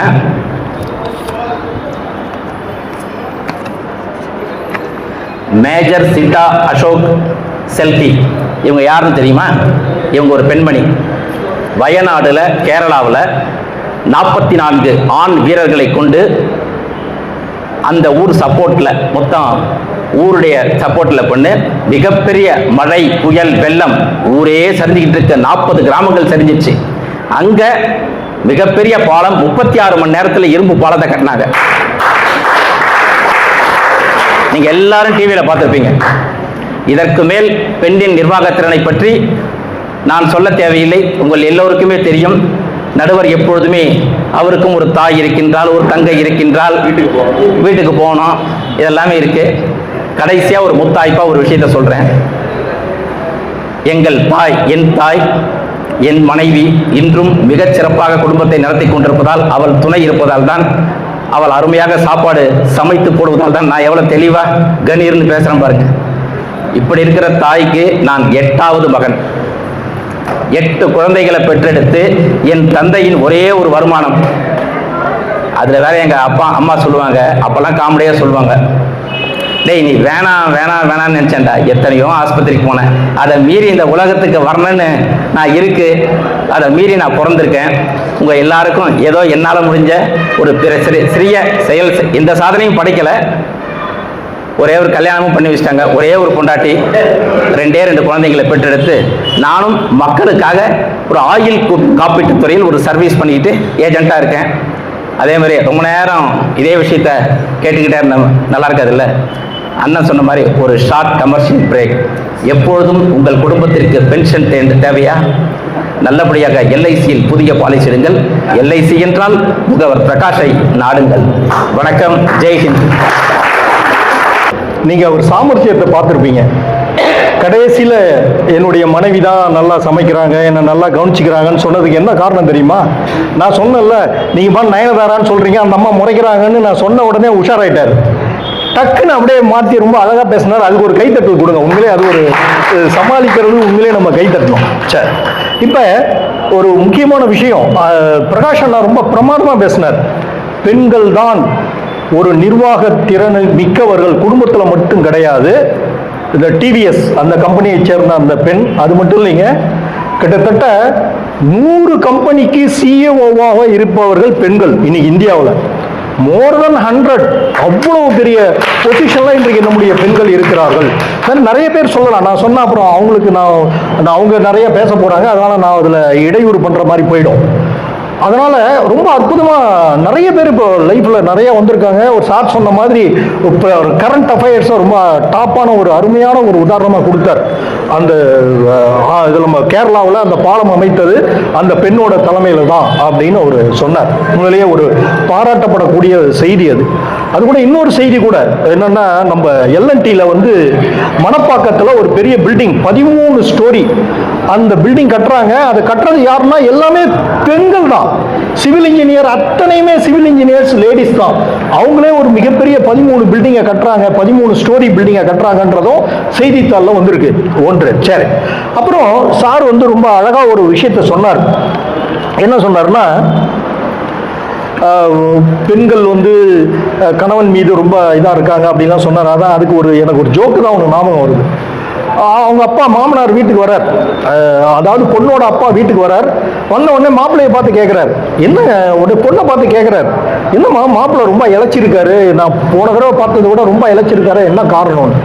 அந்த பொண்ணு ஜெனுவினாக ஒரு விஷயம் சொல்கிறா, அப்பா என்னப்பா பண்ணுறது, அவர் ஆஃபீஸ்லேயும் வேலை செய்கிறார், இப்போ 1 மாதமாக நான் சொல்லிட்டேன், கண்டிப்பாக வீட்லேயும் அவர் தான் வேலை செய்கிறார், அதனால் கொஞ்சம் இழைச்சிருப்பார்ப்பா, வேற ஒன்றும் கிடையாது அப்படின்னா. இன்னொன்று சொல்கிறான், ஒரு ஜோக்கா ஒன்று சொல்லிட்டு இருக்காங்க.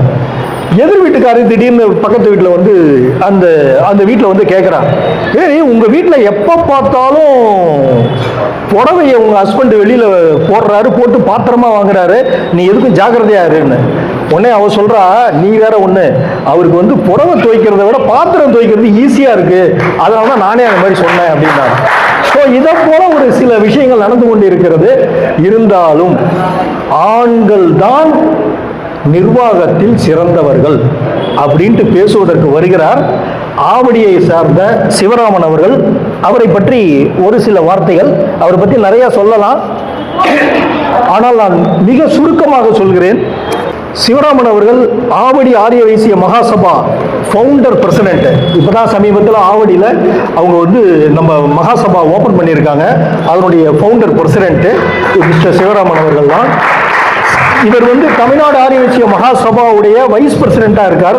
பூந்தமல்லி ஆரிய வைசிய சமாஜத்தில் வைஸ் பிரசிடென்ட்டாக இருக்கார். அது மாதிரி நிறைய பெனுகுண்டா டூர் நிறைய அரேஞ்ச் பண்ணுறார். இவரும் கமர்ஷியல் பிரேக் கொடுப்பாருன்னு நினைக்கிறேன். 2 பேரும் கொடுத்துட்டாங்க, இவரும் கொடுப்பாரு, வேறு வழி இல்லை. இவரும் வந்து பெனுகுண்டா டூரை பற்றி பேச போகிறாருன்னு நினைக்கிறேன். அப்புறம் இது மாதிரி இவர் ஒரு ஆவடி ஸ்கூலில், சிபிஎஸ்சி ஸ்கூல் தானே, அதில் ஒர்க் பண்ணுறார். நல்ல சிறந்த பேச்சாளர், நன்றாக பேசக்கூடியவர். இன்று ஆண்கள் தான் நிர்வாகத்தில் சிறந்தவர்கள் அப்படின்னு பேச போறேன். வாருங்கள் சிவராம்.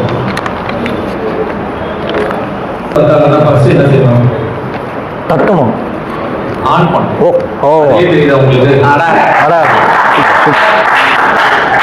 சூப்பர். ஒரு நடுவர் இருக்காரு, நல்லா தெரியும். இல்லை இல்லை, அப்படி சொல்ல முடியாது. இல்லை ஜெய் வாசவி. நடுவர் அவர்கள் எந்த மீட்டிங் வந்தாலும், இப்போ சென்ற வாரம் ஒரு ஆன்மீகம் சம்பந்தமான ஒரு உரை நிகழ்த்தினார். அப்போது அவங்க மனைவி அழைச்சிட்டு வந்தார். எப்பவுமே அவங்க மனைவியை திருவூர் டெம்பிள் போகும்போது அழைச்சிட்டு வருவார்.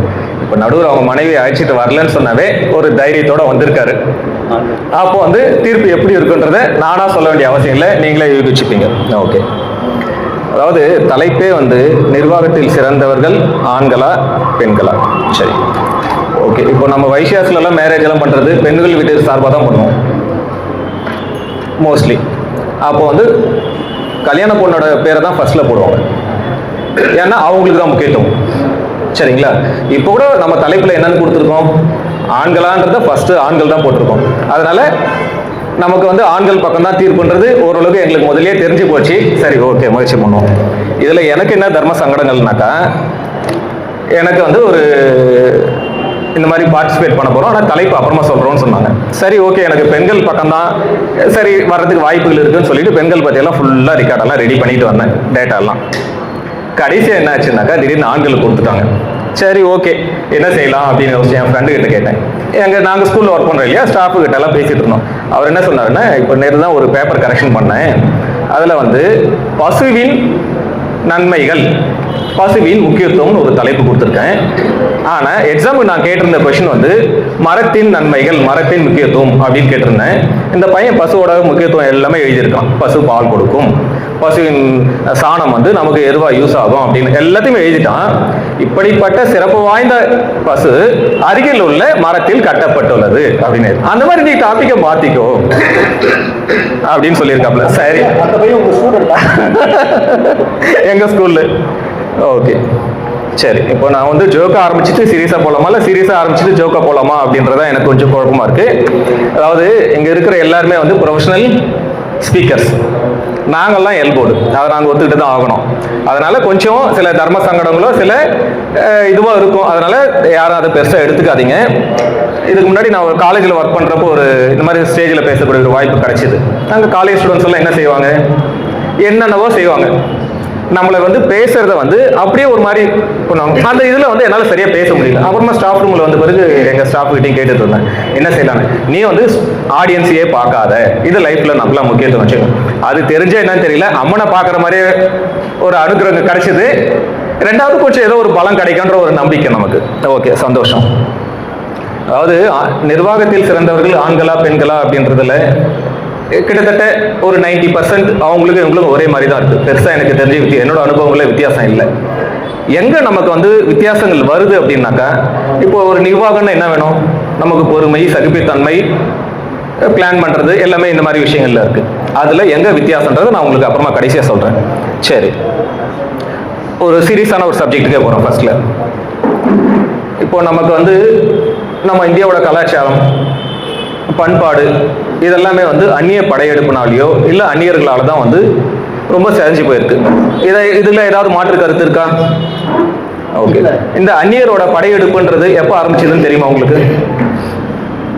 கிட்டத்தட்ட ஒரு 1000 வருஷத்துக்கு முன்னாடி. இன்னும் கரெக்டாக சொல்லணும் 1192 நினைக்கிறேன்.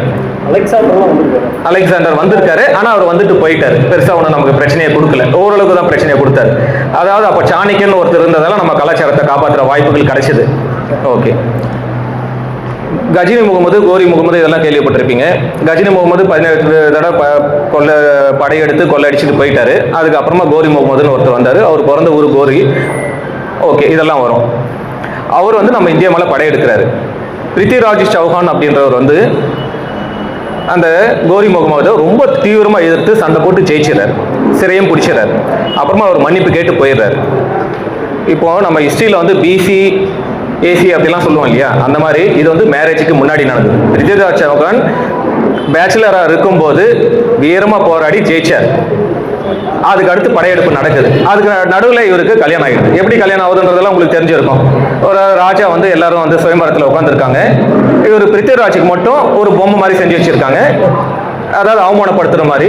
பிருத்திவிராஜ் வந்து அந்த பொம்மைக்குள்ள ஒளிஞ்சிக்கிட்டு ராணி சமீபத்தை தூக்கிட்டு போய் கல்யாணம் ஆகிட்டாரு. இதெல்லாம் உங்களுக்கு எல்லாருமே தெரிஞ்சிருக்கும். அதுக்கு அடுத்து கோரி முகமது படையிட்டு போறாரு, இவர் தோத்துறாரு, இவரை க்ளோஸ் பண்ணிட்டு இந்தியாவோட கலாச்சாரமே மாறுது தலைக்கிழம். இப்போ தெரியுதுங்களா, பிஃபோர் மேரேஜ் ஒருத்தன் எப்படி வேறணும், ஆஃப்டர் மேரேஜ் எப்படி மாறுதுன்னு. அதே ஆள் தான். ஒரு சிறந்த நிர்வாகன்றது எப்படி இருக்கணும், நாமளும் நல்லா இருக்கணும், மற்றவங்களையும் உயர்த்தணும். இங்க ஃபர்ஸ்ட் இதுலயே இவங்களுக்கு அடிபட்டு. இது சீரியஸ் சப்ஜெக்ட். ஓகே, உங்களுக்கு பொறுமை, சகிப்புத்தன்மை இதெல்லாம் வந்து ஒரு நிறைய விஷயங்கள் இருக்கு. பழைய ஒரு படத்துல வந்து NS Krishnan Mathuram, black and white படம் தான். அவங்க 2 பேருக்கு இதே மாதிரி வருது. பொறுமை சகிப்புத்தன்மையில சிறந்தவர்கள் ஆண்களா பெண்களா அப்படின்னு ஒரு டிஸ்கஷன் வருது. அவர் என்ன செய்யறாரு, என்எஸ் கிருஷ்ணன் பட்டுன்னு அதை என்ன மதுரமா வந்து கட்டி குடிச்சிடறாரு. இவங்க என்ன பண்றாங்க, பலாறு ஒரு அடி கொடுக்குறாங்க. இது முடிஞ்சு போச்சு. என்ன சொல்றாருன்னாக்கா, என்னங்க இது மாதிரி பண்றீங்க, தப்பு இல்லை அப்படின்னாங்க. ஓகே, இப்போ பொறுமை பத்தி பேசினேன்ல, நீ வேணா என்ன கட்டிப்பிடி, நான் அடிக்கிறேன்னு இல்லையா பார்க்கலாம். இது நடக்குமா? அப்ப இதுலயே தெரியுது இல்ல நமக்கு யாரு சகிப்புத்தன்மை, பொறுமை யாரு? நீங்க சொல்லுங்க நடுவர் அவர்களே. ஆண்கள் தான். அப்பா ரொம்ப சந்தோஷம், நிம்மதியா இருக்கு. சரி, அடுத்து நமக்கு வந்து கூட்டு குடும்ப சிதைவுக்கு காரணம் அப்படின்றாங்க. எந்த இடத்துலையுமே வந்து நம்ம ஆதி காலத்துல இருந்து நம்ம எடுத்துட்டோம்னா கூட சரி, ராமாயண மகாபாரத காலத்துல இருந்து கூட சரி, மாமியார் மருமகள் உறவு முறைக்கும் மாமனார் மருமகன் உறவு முறைக்கும் நிறைய வித்தியாசம் இருக்கு. எங்கேயாவது மாமியார் மருமகள், எங்கேயாவது நான் எங்க மருமகள் ரொம்ப விவரமானாங்கன்னாக்கா 90% சொல்ல மாட்டாங்க. இந்தியாவில் வந்து இங்கிலாந்து வரைக்கும் கிடையாது. அதே மாதிரி மாமனாருக்கும் மருமகனுக்கும் எங்கேயாவது பிரச்சனை இருந்த மாதிரி நமக்கு தெரியுதா? ஆண்களுக்குள்ள அட்ஜஸ்ட்மெண்ட்ஸ்ன்றது வேற விஷயம், பெண்களுக்குள்ள அட்ஜஸ்ட் பண்றதுன்றது ரொம்ப கஷ்டமான விஷயம். உங்களுக்கு இந்த ஒரு இதுல ஒன்று நிஜத்துல நடக்கிற விஷயங்கள்லாம் சொல்றேன். எங்க இதுல கிட்டத்தட்ட ஒரு 75 ஸ்டாஃப் இருக்கும். ஜென்ஸ் வந்து மைனாரிட்டி, சிங்கிள் டிஜிட் தான். லேடிஸ் வந்து நிறைய இருக்கா, அவங்களுக்கு தனியாக ஸ்டாஃப் ரூம் இருக்கு. அவங்களுக்குள்ள எப்போது பிரச்சனை வந்துடும், 2 பேர் வந்து எங்கள் ஜென்ஸ் ஸ்டாஃப் ரூம்ல உட்காந்துருவாங்க. ஒரு 2 நாள் ஆகிடும், அவங்களே போயிடுவாங்க. நாங்கள் எங்கள் ஸ்டாஃபுக்குள்ள பேசிப்போம், சார் நம்ம ஏதாவது சண்டை போட்டு ஜென்ஸ் ஸ்டாஃப் லேடிஸ் ஸ்டாஃப் போய் 2 நாள் உட்காரலாமா அப்படின்னு. ஆனால் அந்த மாதிரி வாய்ப்பு இல்லை, சும்மா ஜேக்காக தான் பேசிப்போம். அது மாதிரி அவங்களுக்குள்ள இருக்கிற பிரச்சனை ஈஸியாக வெளியில் வந்துடும். அவங்களுக்குள்ள அட்ஜஸ்ட்மெண்ட்ஸ் பண்ணுறது ரொம்ப ரொம்ப கஷ்டம். இது ரியாலிட்டி. ஓகே, அந்த மாதிரி வர்றவங்க கிட்ட நாங்கள் சும்மா இல்லாமல் கேள்வி கேட்போம். நீங்கள் எல்ஐசி எடுத்திருக்கீங்களா, பிஎஃப்லாம் எடுத்திருக்கீங்களா அப்படின்லாம் கேட்போம். நாமினி யார் போட்டிருக்கீங்கன்னு கேட்டாக்கா எனக்கு தெரிஞ்ச வரைக்கும் ஹஸ்பண்ட் பேர் யாரும் போடல. பையனை போட்டிருக்காங்க. பையனோ பொண்ணையோ இல்லை, அவங்களுக்கு ரொம்ப க்ளோஸாக இருக்கிறவங்களே. இவர் எல்ஐசி ஏஜென்ட்டாக இருக்கிறதால இவருக்கு தெரியும், ஹஸ்பண்ட் பேரை போடல. அவர் தான் சொல்றது ஹஸ்பண்ட் பேர் போட. ஓகே, அதே மாதிரி ஜென்ஸ் ஸ்டாஃபை கேட்டோம்னா 90% வந்து ஒய்ஃபை போட்டிருக்காங்க. சில பேர் அப்பாவோ அம்மாவையோ போட்டிருக்காங்க அடிஷ்னலா. இப்போ நமக்கு வந்து ரூலே வந்துருச்சு, 4 பேரை நாமினி போடலாம் அப்படின்னு சொல்லிட்டு. இன்னும் அமெண்ட்மெண்ட் வந்திருக்கான்னு தெரியல, லேட்டஸ்டா வந்துருச்சு. ரொம்ப சந்தோஷம். அப்போ 4 மனைவியில் இருந்தாலும் கவலை இல்லை அப்போ. ஓகே, அடுத்தது கொஞ்சம் இந்த சிலப்பதிகாரம் டாபிக் வரேன். ஒரு பென்ட்ரைவ் பற்றி உங்களுக்கு சொல்லணும்னு நினச்சேன். இப்போ மைக் வந்து ஆன் பண்ண தான் முடியும் அப்படின்லாம் சொல்லி முடிச்சிட்டேன். இவர் டேட்டா இதெல்லாம் சொன்னார், ரொம்ப சந்தோஷம். ஆனால் அதுக்கு வந்து பென்ட்ரைவன் பேர் வைக்காமல் இருந்தால் கொஞ்சம் நல்லா இருக்கும். அவர் சொல்றது ஒத்துக்கிறீங்களா? அதாவது அவர் சொன்னதை எல்லாமே கரெக்ட். ஆனால் அதுக்கு பென்ட்ரைவன்னாக உடனே வைரஸ்னு ஒன்று வரும். எந்த பென்ட்ரைவ்லையும் வைரஸ் இல்லைன்னு ஒரு கேரண்டியா ஒரு சொல்ல முடியும் அந்த கம்பெனியாவது? அதனால அதுக்கு வந்து வேற ஏதாவது பேர் வச்சிருந்தாலும் அந்த வைரஸ் வராமல் இருக்குன்றது என்னோட கருத்து. ஓகே,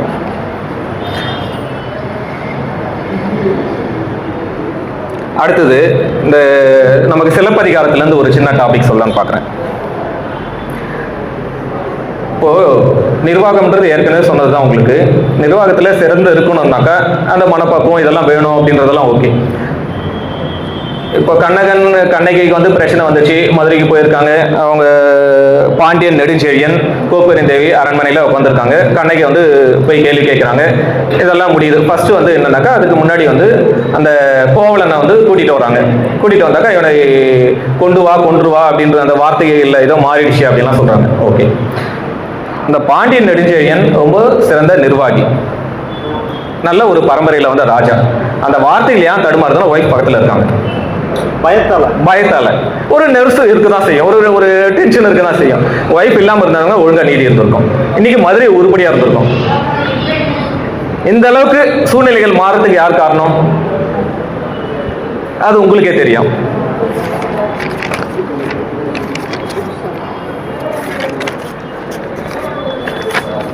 ஒரு ஜோக்கை தான் சொல்லுவாங்க. இந்த அருணாஷின்னு சொல்லிட்டு ஒருத்தர் தாம்பரம்ல எனக்கு தெரிஞ்ச மேடம் ஒருத்தர் அடிக்கடி ஜோக்கெல்லாம் அனுப்புவாங்க. அதில் இந்த விஷயங்களுக்காக சில இதெல்லாம் கொஞ்சம் எடுக்கலாம் அப்படின்னு பார்த்தேன் நான். அவங்க ஜோக்கில் ஒன்று சொல்கிறேன், என்னோட சொந்த ஜோக்கு இல்லை, கடன் வாங்கினது. ஒரு குழந்தை அப்பாவை பார்த்து கேட்குதான், அப்பா காக்கா கத்திக்கிட்டே இருக்கு, சொந்தக்காரங்க வருவாங்கன்னு சொல்லுவாங்களோ உண்மையாப்பா அப்படின்னு கேட்குது. ஆமாம்மா பாட்டி வர போகிறாங்க அப்படின்னாங்க. பாட்டினா யாருப்பா அப்படின்னா, ஆனால் எங்கள் அம்மா தான் வர போகிறாங்கம்மா அப்படின்னாங்க. அடுத்த கேள்வி கேட்கும், அம்மா அவங்க அம்மா எப்போ வீட்டுக்கு வருவாங்கன்னு. உங்க அம்மா கத்தனே போயிடுவாங்க, காக்கா கத்தனாக்கா வருவாங்க, உங்க அம்மா கத்தனே போயிடுவாங்க, கவலைப்படாத. இது ஜோக்கு, ஃபார்வர்ட் ஜோக், அவ்வளவுதான். ஆமா சரி, இப்போ மகாபாரத யுத்தம்னு சொல்லுவோம் இல்லையா, அந்த மகாபாரத யுத்தம் வந்து இப்போ நாங்கள்லாம் வந்து கிராமத்தில் இந்த 40 நாள் வந்து மகாபாரதம் கதை காலட்சேபம்லாம் நடக்கும். ஒரு மணி நேரம் உட்காந்து பார்த்துட்டு இருக்கோம். சில சமயம் தூங்கும். அது 3 மணி நேரம் 4 மணி நேரம் ஓடிட்டு இருக்கோம். ஓகே, அதில் கிருஷ்ணனுக்கும் சகாதேவனுக்கும் நடக்கிற ஒரு ஆர்கியூமெண்ட் 10 வருது. எப்படியாவது வாரம் நிறுத்தணும்னு சொல்லிட்டு கிருஷ்ணர் வந்து ஒவ்வொருத்தருட்டையும் கேட்டுகிட்டே வராரு. எல்லாரும் ஒவ்வொருத்தரும் சொல்றாங்க.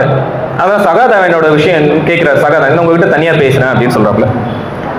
சரி, எப்படி யுத்தத்தை நிறுத்தலாம் அப்படின்னு சொல்லிட்டு 2 விஷயம் செஞ்சா முடிச்சிடலாம் அப்படின்றாங்க. ஃபர்ஸ்ட் விஷயம் என்னன்னு கேட்குறாங்க, பாஞ்சாலிக்கு வந்து மொட்டை அடிக்கணும். 2வது விஷயம் என்னன்னு கேட்குறாங்க, அது இன்னும் கொஞ்சம் ஆன்மீகத்தில் ரொம்ப டீப்பாக போகுது. கிருஷ்ணரை வந்து கட்டி போடணும் அப்படின்ற ஒரு கான்செப்ட் வருது.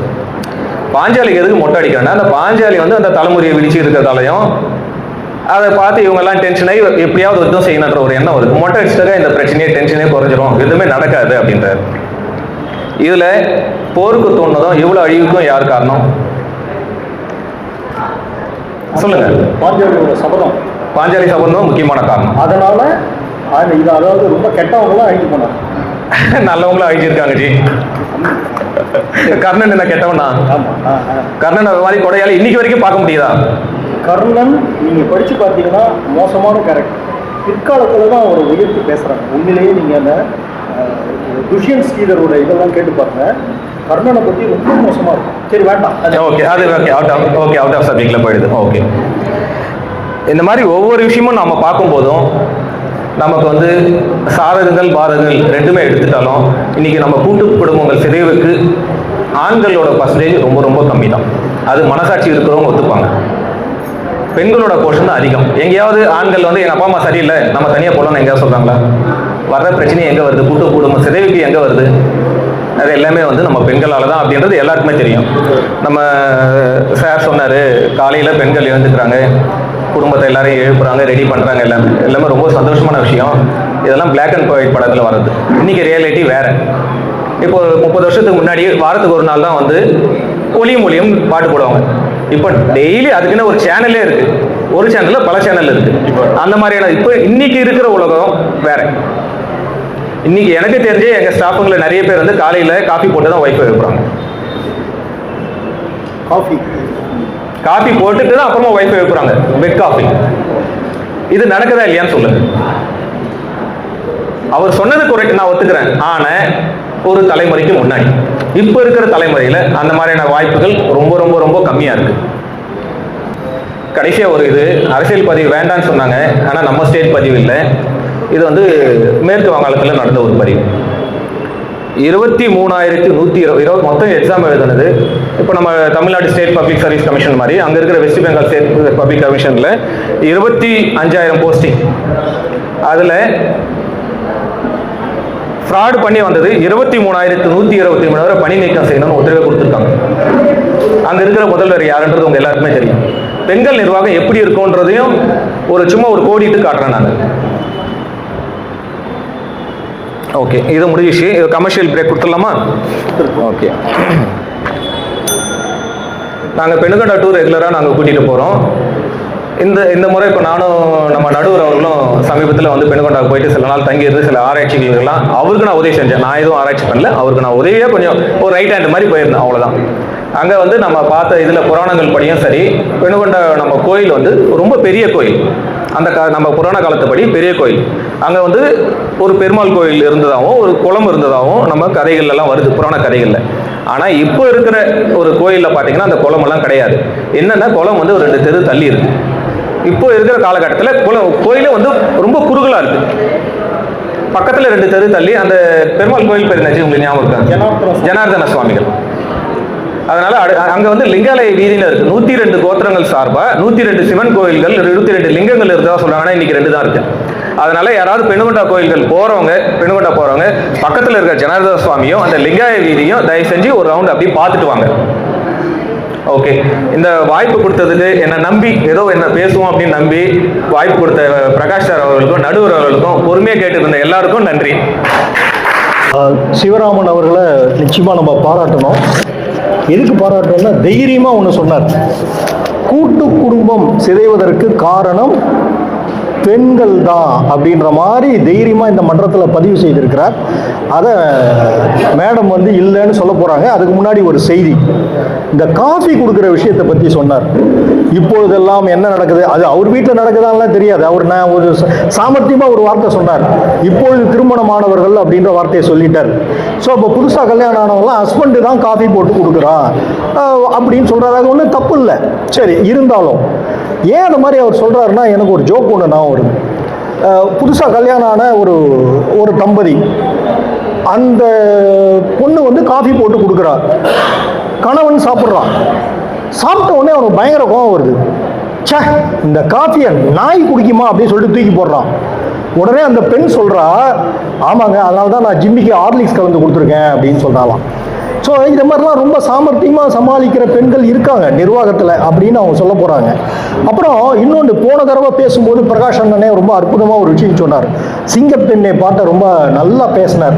இப்போ எனக்கு ஒன்று ஞாபகம் வருது, அப்போ நான் சொல்ல மறந்துட்டேன். புலியாடை அணிந்தவன் சன்னியாசி, புலியோடையே உறங்குபவன் சம்சாரி அப்படின்னு ஒரு பழமொழி இருக்கு.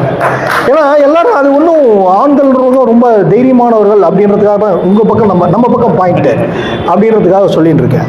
இன்னொன்று, அதாவது ஒரு சார் சொன்னார், நிறைய சொல்லலாம் அந்த மாதிரி. இருந்தாலும் இப்பொழுது இவர் சொன்ன கருத்திற்கு மறுப்பு தெரிவித்து நம்முடைய ரமாதேவி அவர்கள் இப்போது பேசப் போகிறார். அவரை பற்றி ஒரு சிறிய குறிப்பு. ரமாதேவி சென்னையிலே பிறந்து வளர்ந்தவர். ரொம்ப ஷார்ட்டாக நான் சொல்கிறேன்.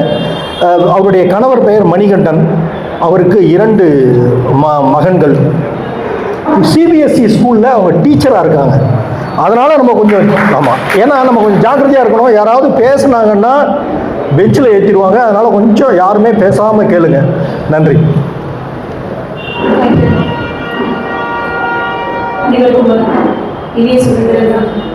இல்லை, ஆப்போசிட் டீமில் இருக்கிறவங்க வந்து ஏதோ ரொம்ப ஸ்ட்ராங்காக பேசிட்டான்னு நினச்சிட்டு இருக்காங்க. அவங்க ஸ்ட்ராங்காக எங்களுக்கு தான் பேசினாங்கன்றதே தெரியாமல் பேசிட்டாங்க. ஷியாமண்ணா வந்து ஃபஸ்ட்டு சொன்ன பதிவே RSS, ராணி ஹரிநாத், சிவராமன் அண்ட் ஷியாமானந்த். RSSல என்ன சொல்கிறீங்க சார்? பாரத் மாதா கி ஜெய் தானே? பாரத் அப்பா கி ஜெய் இல்லைல்ல?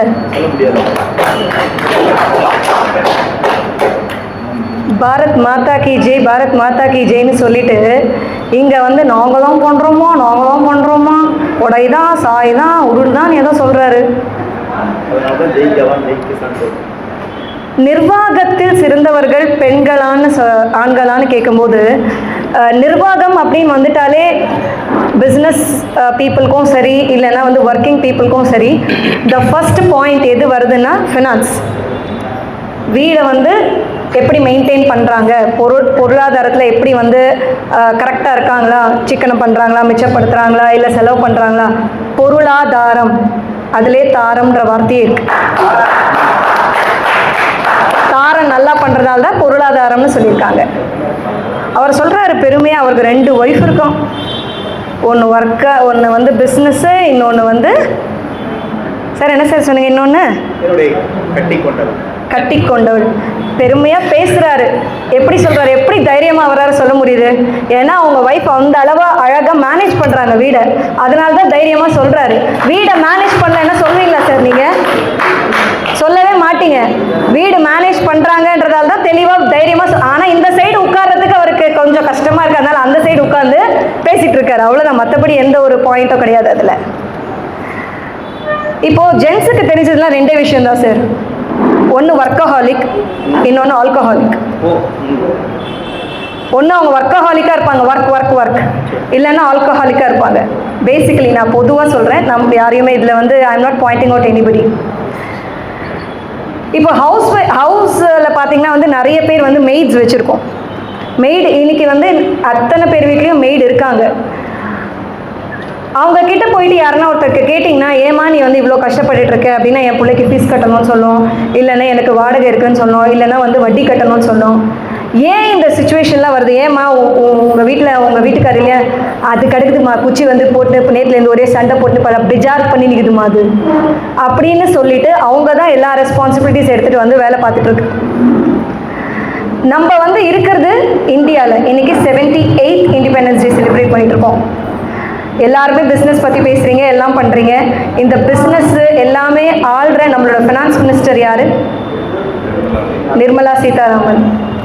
ஒரு இந்தியாவையே நிர்மலா சீதாராமன் ஆகிய ஒரு பெண் நிர்வாகம் செய்ய முடியும் அப்படின்னா, நம்ம சராசரியான இந்தியன் ஹவுசஸை வந்து ஒரு பெண் நிர்வாகம் செய்ய முடியாதா? எவ்வளோ ஸ்ட்ராங்கான ஒரு தமிழ்நாட்டில் இருந்திருக்கோம். இப்போ தான் உதைக்கும் சூரியன் ஒரு கட்சி அப்படின்னு ஒரு கட்சி இருக்குது. இதுக்கு முன்னாடி யார் சார் இருந்தாங்க? யார் ஆளுமை பண்ணாங்க? உங்களுக்கே தெரியும், நான் சொல்ல வேண்டிய அவசியமே கிடையாது. ஒரு லாங் டென்யூரில் இருந்து ஒரு சக்ஸஸ்ஃபுல் லேடியாக சிங்கிள் ஹேண்டடாக ஒரு தமிழ்நாடு வந்து நிறைய முன்னேற்றத்தை கொண்டு வந்து கொடுத்துட்டு தான் அதுக்கப்புறமா தான் we are all surviving in this Chennai தமிழ்நாடுல நிறைய பெனிஃபிட்ஸ் கொண்டு வந்திருக்காங்க. உங்களுக்கு எல்லாருக்குமே தெரியும், ஒரு பிரபல காஃபி நிறுவனம் கேஃப் காஃபி டே அப்படின்னு ஒரு ஷாப் இருக்கு. அந்த ஷாப்பை நடத்தினவங்க வந்து ஒரு ஆண். அவரால் திடீர்னு ஒரு பாயிண்ட் ஆஃப் டைம்ல நடத்த முடியலன்னு சொல்லிட்டு அப்படியே நைட்டோட நைட்டா ஷாப்பை வந்து விட்டுட்டு he ended his life. Sitaramayya ended his life. ஆனா இன்னைக்கு கேஃப் காஃபி டே இருக்கா? யார் நடத்திட்டு இருக்காங்க? ஒண்ணுமே பண்ண முடியாது அப்படின்னு நடுவில் விட்டுட்டு அப்படியே தலைமறைவாய் அவரோட லைஃப்பை எண்ட் பண்ணிட்டு கேஃப் காஃபி டே ஒரு ஓனர் சீதாராமையோட கம்பெனியை ஒரே வருஷத்துல அவங்களோட ஊழியர்கள் எல்லார்கிட்டையும் போயிட்டு நான் இருக்கேன், நான் உங்க எல்லாரையும் திருப்பி மீட்டு கொண்டு வருவேன்னு 1 yearல she bounced back only because அவங்களுக்கு அட்மினிஸ்ட்ரேட் பண்ணக்கூடிய அந்த ஸ்கில்ஸ் இருக்குது. அதனால தான் அவங்க பண்ணிட்டு இருக்காங்க. இன்னைக்கும் கேஃப் காஃபி டே சக்ஸஸ்ஃபுல்லாக ரன் ஆகிட்டு தான் இருக்கு. அவங்க நிறைய அவுட்லெட்ஸ் எதுவும் க்ளோஸ் பண்ணலை.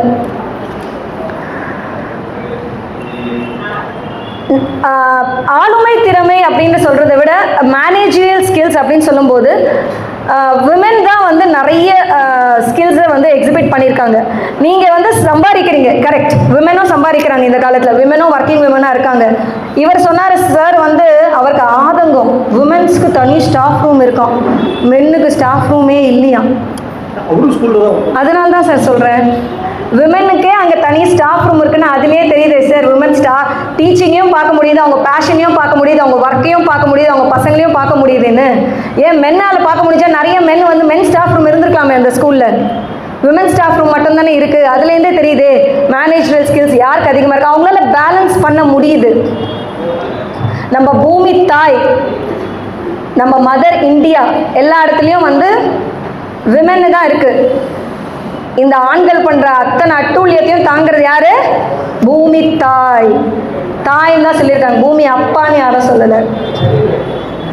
ஸோ எல்லா இடத்துலையுமே வந்து விமனுக்கு தான் வந்து நிறைய இம்பார்ட்டன்ஸ் இருக்கு. ஆக்சுவலாக இவங்க சொல்றாங்க சரி, சாரி, சாரி. ஆக்சுவலாக உங்களுக்கு தெரியுமான்னு தெரியல, அன்னியன்ல ஒரு ஜோக் இருக்கு, சாரே அப்படின்னா ஸ்டாப் ஆயிடுவார். அந்த மாதிரி தான் இவர் சொல்லும் போதெல்லாம் இனிமேல் நீங்கள் வந்து சாரி அப்படின்னு சொன்னீங்கன்னா ஸ்டாப் ஆயிடுவார். காஃபி போட்டு எழுப்பணுமா சார்? பிராணநாதா, நாதா, நீயே கண்கண்ட தெய்வம், பழைய கதை சார், வேற ஆளும் பாருங்க அதுக்கெல்லாம். இன்னைக்கு வந்து நீங்கள் ஓடுறத விட டபுள் ஸ்பீடாக நாங்கள் ஓடுறோம். நாங்களும் ஓடினாதான் உங்கள் லோனில் இருக்கிற இஎம்ஐயை கட்ட முடியும். நீங்கள் பார்க்கும்போது கல்யாணத்துக்கு பார்க்கும்போதே ஒர்க்கிங் விமன் வேணும்னு தான் கேட்குறீங்க. எதுக்கு கேட்குறீங்க? ஆளுமை திறமையும் வேணும், வீட்டையும் பார்க்கணும், உங்கள் ஃபினான்ஸையும் மேனேஜ் பண்ணணும், லோனையும் கட்டணும். 10 வருஷத்தில் கட்டி முடிக்க வேண்டிய லோனை 8 வருஷத்தில் முடிக்கணும், 5 வருஷத்தில் முடிக்கணும். அதுக்கெல்லாம் ஆளுமை திறமை கொண்ட பெண்கள் வேணும். ஆனால் யாருக்கு மேனேஜர் ஸ்கில்ஸ் இருந்துன்னா மட்டும் நீங்கள் என்ன சொல்வீங்க? இது என்ன நியாயம் சார்? இது கோயிலுக்குள்ளே வந்து போய் சொல்லலாமா? கணத்தில் போட்டுக்கோங்க சார். ஆமாம், கணத்தில் போடுங்க சார். தப்புன்னு. இவருக்கு இன்னொரு விஷயம் தெரியல, பாவம். இவர் மரம் பற்றி தானே சார் கட்டுரை எழுத சொன்னாங்க? பசு பற்றி கட்டுரை எழுத சொன்னாங்க. பசு பற்றி கட்டுரை எழுத சொன்னாங்க. அந்த பையன் எவ்வளோ ஸ்மார்ட்டாக இப்படிப்பட்ட பசுவை ஒரு மரத்தில் கட்டி வைப்பார்கள்னு சொன்னான். அவன் எதை பார்த்து சந்தேகமா சொன்னான்? அவங்க வீட்டை பார்த்து தான் சொன்னான். அவங்க அப்பா பண்ணுற அட்டூழியத்தில் அவங்க அம்மா கட்டி கட்டி மேய்க்கிறாங்கல்ல. ஓ, இப்படி தான் நம்ம அம்மா மேய்க்கிற மாதிரி நாமளும் எதான சொல்லி கரெக்ட் பண்ணணும். அம்மா சொல்லி கொடுத்துச்சு, எதுவும் விட்டுட்டு வராத, கொஸ்டின் பேப்பரில் என்ன தெரியுமோ எழுதி என்ன ஞாபகம் வச்சுக்கோன்னு நினச்சா அம்மா சமாளிக்கிற மாதிரி நாமளும் சமாளிக்கணும். அம்மா நமக்கு சொல்லி கொடுத்து தான் அனுப்பிச்சிச்சு. என்னென்னு எதுவும் விடாத, நான் மேனேஜ் பண்ணுற பாரு. அந்த மாதிரி அவனும் அழகாக அம்மா சொன்ன மாதிரி மேனேஜ் பண்ணிட்டான். அங்கேயும் அம்மா தான் சார் சொல்லி கொடுத்துருக்கு, அப்பா இல்லை. அதனால எங்கே பார்த்தாலும் எங்களுக்கு தான் வந்து மேனேஜரல் ஸ்கில்ஸ் அதிகமாக இருக்குது. கூட்டு குடும்பத்தை பற்றி நீங்கள் ஒரு பாயிண்ட் சொன்னீங்க. கூட்டு குடும்பம் வந்து சிதைவதற்கு காரணம் பெண்களாக இருக்காங்கன்னு. நான் வந்து இதை டோட்டலாக அக்ரி பண்ணவே மாட்டேன். நான் 20 years ஒரு joint family. I am proud to say that I am living in a joint family for past 20 years. நாங்கள் வீட்டில் 9 members இருக்கோம். என் ஹஸ்பண்ட், என் சில்ட்ரன் இங்கே இருக்காங்க. நீங்கள் வேணால் யார்கிட்ட வேணால் கேட்டு பாருங்கள். இன்றைக்கும் எங்கள் வீட்டில் மேனேஜ் பண்ணுறது எங்கள் மாமியார் தான். எங்கள் மாமியார் தான் வீடை மேனேஜ் பண்ணுறாங்க. நாங்கள் ஒர்க்குக்கு போயிடுறோம், நாங்கள் ஏர்ன் பண்ணுறோம். That is a different story. But வீட்டில் வரவு செலவு கணக்குலேருந்து, சிலிண்டருக்காரனுக்கு கொடுத்ததுலேருந்து, பால்காரனுக்கு கொடுத்ததுலேருந்து, கொடுக்க வேண்டிய அமௌண்ட்லேருந்து எல்லாத்தையும் மளிகை சாமான்லேருந்து மேனேஜ் பண்ணுறது சிங்கிள் ஹேண்டடாக எங்கள் மதுரையில் மட்டும்தான். ஒர்க்கிங் விமன் வந்து இன்னைக்கு அத்தனை துறையிலையும் இருக்காங்க அப்படின்றதுக்கு காரணம் இன்னொரு விமன் சப்போர்ட் பண்ணுறதால தான் இருக்காங்க. விமன் தான் சப்போர்ட் பண்ணிட்டு இருக்காங்க இன்னைக்கு நிறைய இடத்துல. நீங்கள் இத்தனை பாயிண்ட்ஸ்லேயே விமனை எங்கேயுமே ஏற்றி பேசலை. விமனை புல் டவுன் பண்ணி தான் பேசியிருக்கீங்க. விமனை வந்து நீங்கள் ப்ரைஸ் பண்ணி எந்த ஒரு விஷயத்துலையுமே நீங்கள் பேசலை. அப்படி ஒரு மென்டாலிட்டி இருக்கிற நீங்கள் வந்து மேனேஜ்மெண்ட் ஸ்கில்ஸில் கண்டிப்பாக வந்து ஸ்ட்ராங்காக இருக்கவே முடியாது. இன்னைக்கு வந்து நாசாவோட அந்த விண்வெளியில் போயிட்டு ஸ்டக் ஆயிருக்காங்க Sunita Williams. But still she is very confident, she can manage and she can come back. அவங்களுக்கு அங்கேயும் ஆளுமை திறமை இருக்குது. ஒரு பிளாக்டு கேப்சூல்குள்ளே இருக்காங்க. அங்கேயும் வந்து அவங்க ஸ்கில்ஸை யூஸ் பண்ணி படித்து ஒரு சிங்கிள் ஹேண்டடாக ஒரு லேடியாக கூட ஒரு ஜென் இருந்தாலுமே கூட ஷீ இஸ் சப்போர்ட்டிவ். நம்மளால் முடியுமா முடியாதான்னு அந்த இன்னொரு ஆஸ்ட்ரோனாட்டுக்கு டவுட் வரும்போது நம்ம எப்படியா இருந்தாலும் ஏர்த்துக்கு ரீச் ஆகிடுவோம், நம்ம எப்படியான ரீச் ஆகிடுவோம் சப்போர்ட் கொடுத்துட்டே தான் இருக்காங்க சுனிதா வில்லியம்ஸ். அந்த ரிப்போர்ட்ஸ் நம்ம பார்த்துக்கிட்டே தான் இருக்கோம். இப்போ ரீசெண்டாக நடந்துட்டு இருக்கிற ஒலிம்பிக்ஸில் நிறைய மெடல் வாங்கியிருக்கோம் இந்தியா. ஏதான ஒரு பிளேயரான நமக்கு தெரியுமான்னு கேட்டிங்கன்னா வினேஷ் போகத் மட்டும்தான் நமக்கு தெரியும். வினேஷ் போகட் எல்லாரும் கேளுங்க, எல்லாருமே சொல்லுவாங்க. ஆனால் மற்ற ஃபீல்ட்ஸில், மற்ற ஷூட்டிங்கில் வாங்கியிருக்காங்க, ஜாவ்லின் த்ரோவில் வாங்கியிருக்காங்க. ஆனால் யாரோட பேர் யாருக்குமே தெரியாது. வினேஷ் போகட்டோட பேர் எல்லாருக்குமே தெரியுது. அவங்களும் பார்த்தீங்கன்னா வந்து அவங்களுக்கு வந்து ஆளுமை திறமை இருக்கிறதால தான் அவங்க சைடு வந்து அவங்க ஃபைட் பண்ணிட்டு இருக்காங்க. அவங்களுக்கு கூட சப்போர்ட் பண்ணுற இன்னொரு லேடி நம்ம ஃபர்ஸ்ட் ஒலிம்பிக் மெடல் வின்னர் பிடி உஷாவும் பார்த்தீங்கன்னா வந்து இந்த வினேஷ் போகட்க்கு நியாயம் வாங்கி கொடுக்கணும்னு தான் அங்கே ஃபைட் பண்ணிட்டு இருக்காங்க. ஸோ எல்லா இடத்துலையுமே பார்த்தீங்கன்னா விமன் தான் வந்து டாமினேட் பண்ணி உங்களை வந்து மேனேஜரல் ஸ்கில்ஸ்லையுமே சரி, அட்மினிஸ்ட்ரேஷன்லையுமே சரி, நாட் ஓன்லி இன் ஃபேமிலி மட்டும் இல்லை, ஒர்க்கிங் ஸ்பேஸ்லேயும் வந்து டாப் ஹெட்டடாக இருக்கும். விமன் சேவ் பண்ணுறாங்க. அதை பற்றி ஏன் சார் சொல்லவே மாட்டேன்றீங்க? நீங்கள் சொன்னீங்க அந்த காலத்தில் 25 பைசா, 10 பைசா, 4 8 எல்லாமே. அன்னிலேருந்து இன்னைக்கு வரும் நம்ம வீட்டு சமையலறை 5.5 பெட்டிக்குள்ளே வச்ச சேவிங்ஸ் உங்களுக்கு ஹெல்ப் பண்ணி தானே சார் இருக்குது. உங்களுக்கு வீட்டில் கஷ்டம்னு, வீட்லேயும் சரி, ஃபேமிலிலையும் சரி, பிஸ்னஸ்லேயும் சரி, கஷ்டம்னு ஒன்று வந்தால் புன்னகையோடு சேர்ந்து பொன்னகையும் வந்துடுதே சார்.